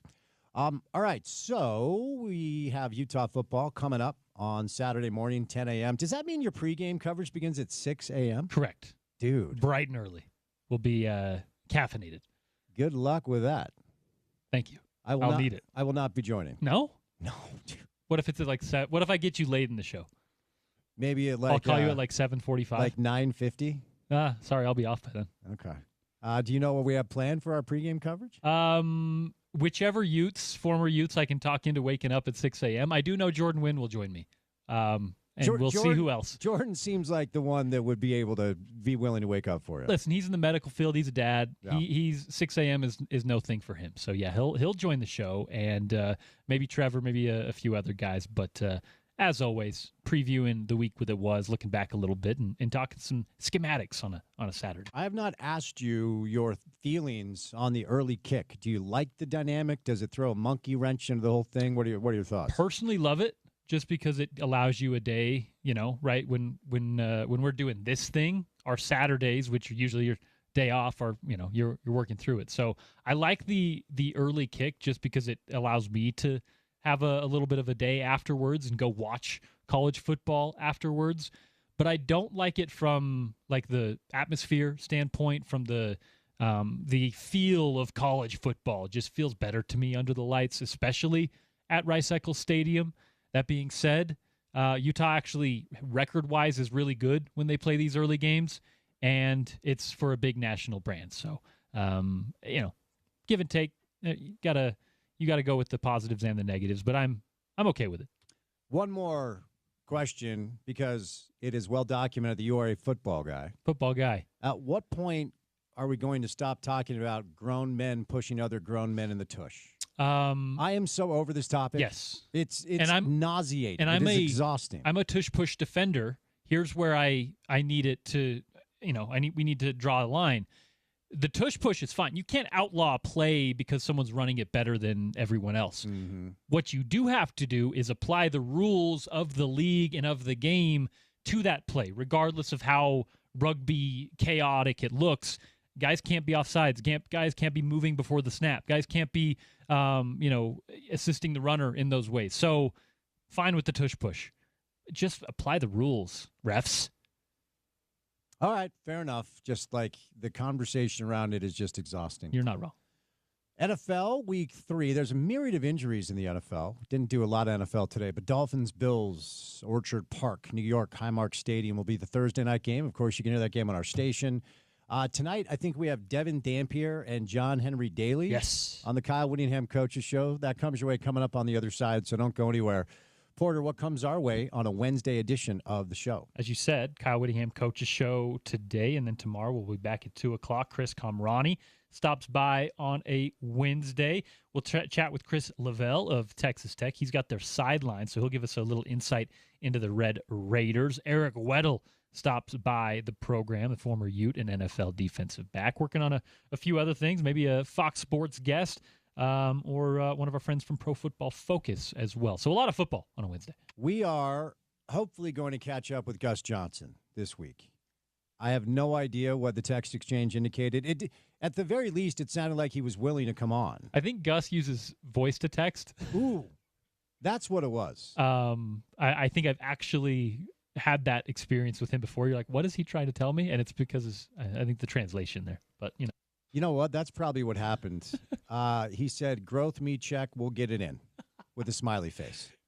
There we go. That's got to indicate he's coming on the show. I think so. I think that's a yes. So we'll have Gus Johnson. We'll have Rob Stone on Thursday. We're trying to get Clad. We'll see if it goes down as the Fox crew's in town for Utah Tech coming up. Well, I should say Utah versus Texas Tech because there's literally a school called Utah Tech. Utah versus Texas Tech Saturday. All right, so we will say goodnight. No trailblazer eraser here, Spence. Not as of now. Special thank you to Trevor Riley, as well as Quinn McLean, Tony Parks, and Jason Christ. For any of the sound you may miss, website, ESPN, 700sports.com. Download our mobile app and take us on the go. Support our podcast page if you have time. Subscribe, rate, review wherever you get your shows. It's called The Drive with Spence Checketts. We would appreciate it. For Porter, I'm Spence. Say goodnight. The Kyle Whittingham Coaches Show with Bill Riley is next, right here on your home of the Utes, ESPN 7.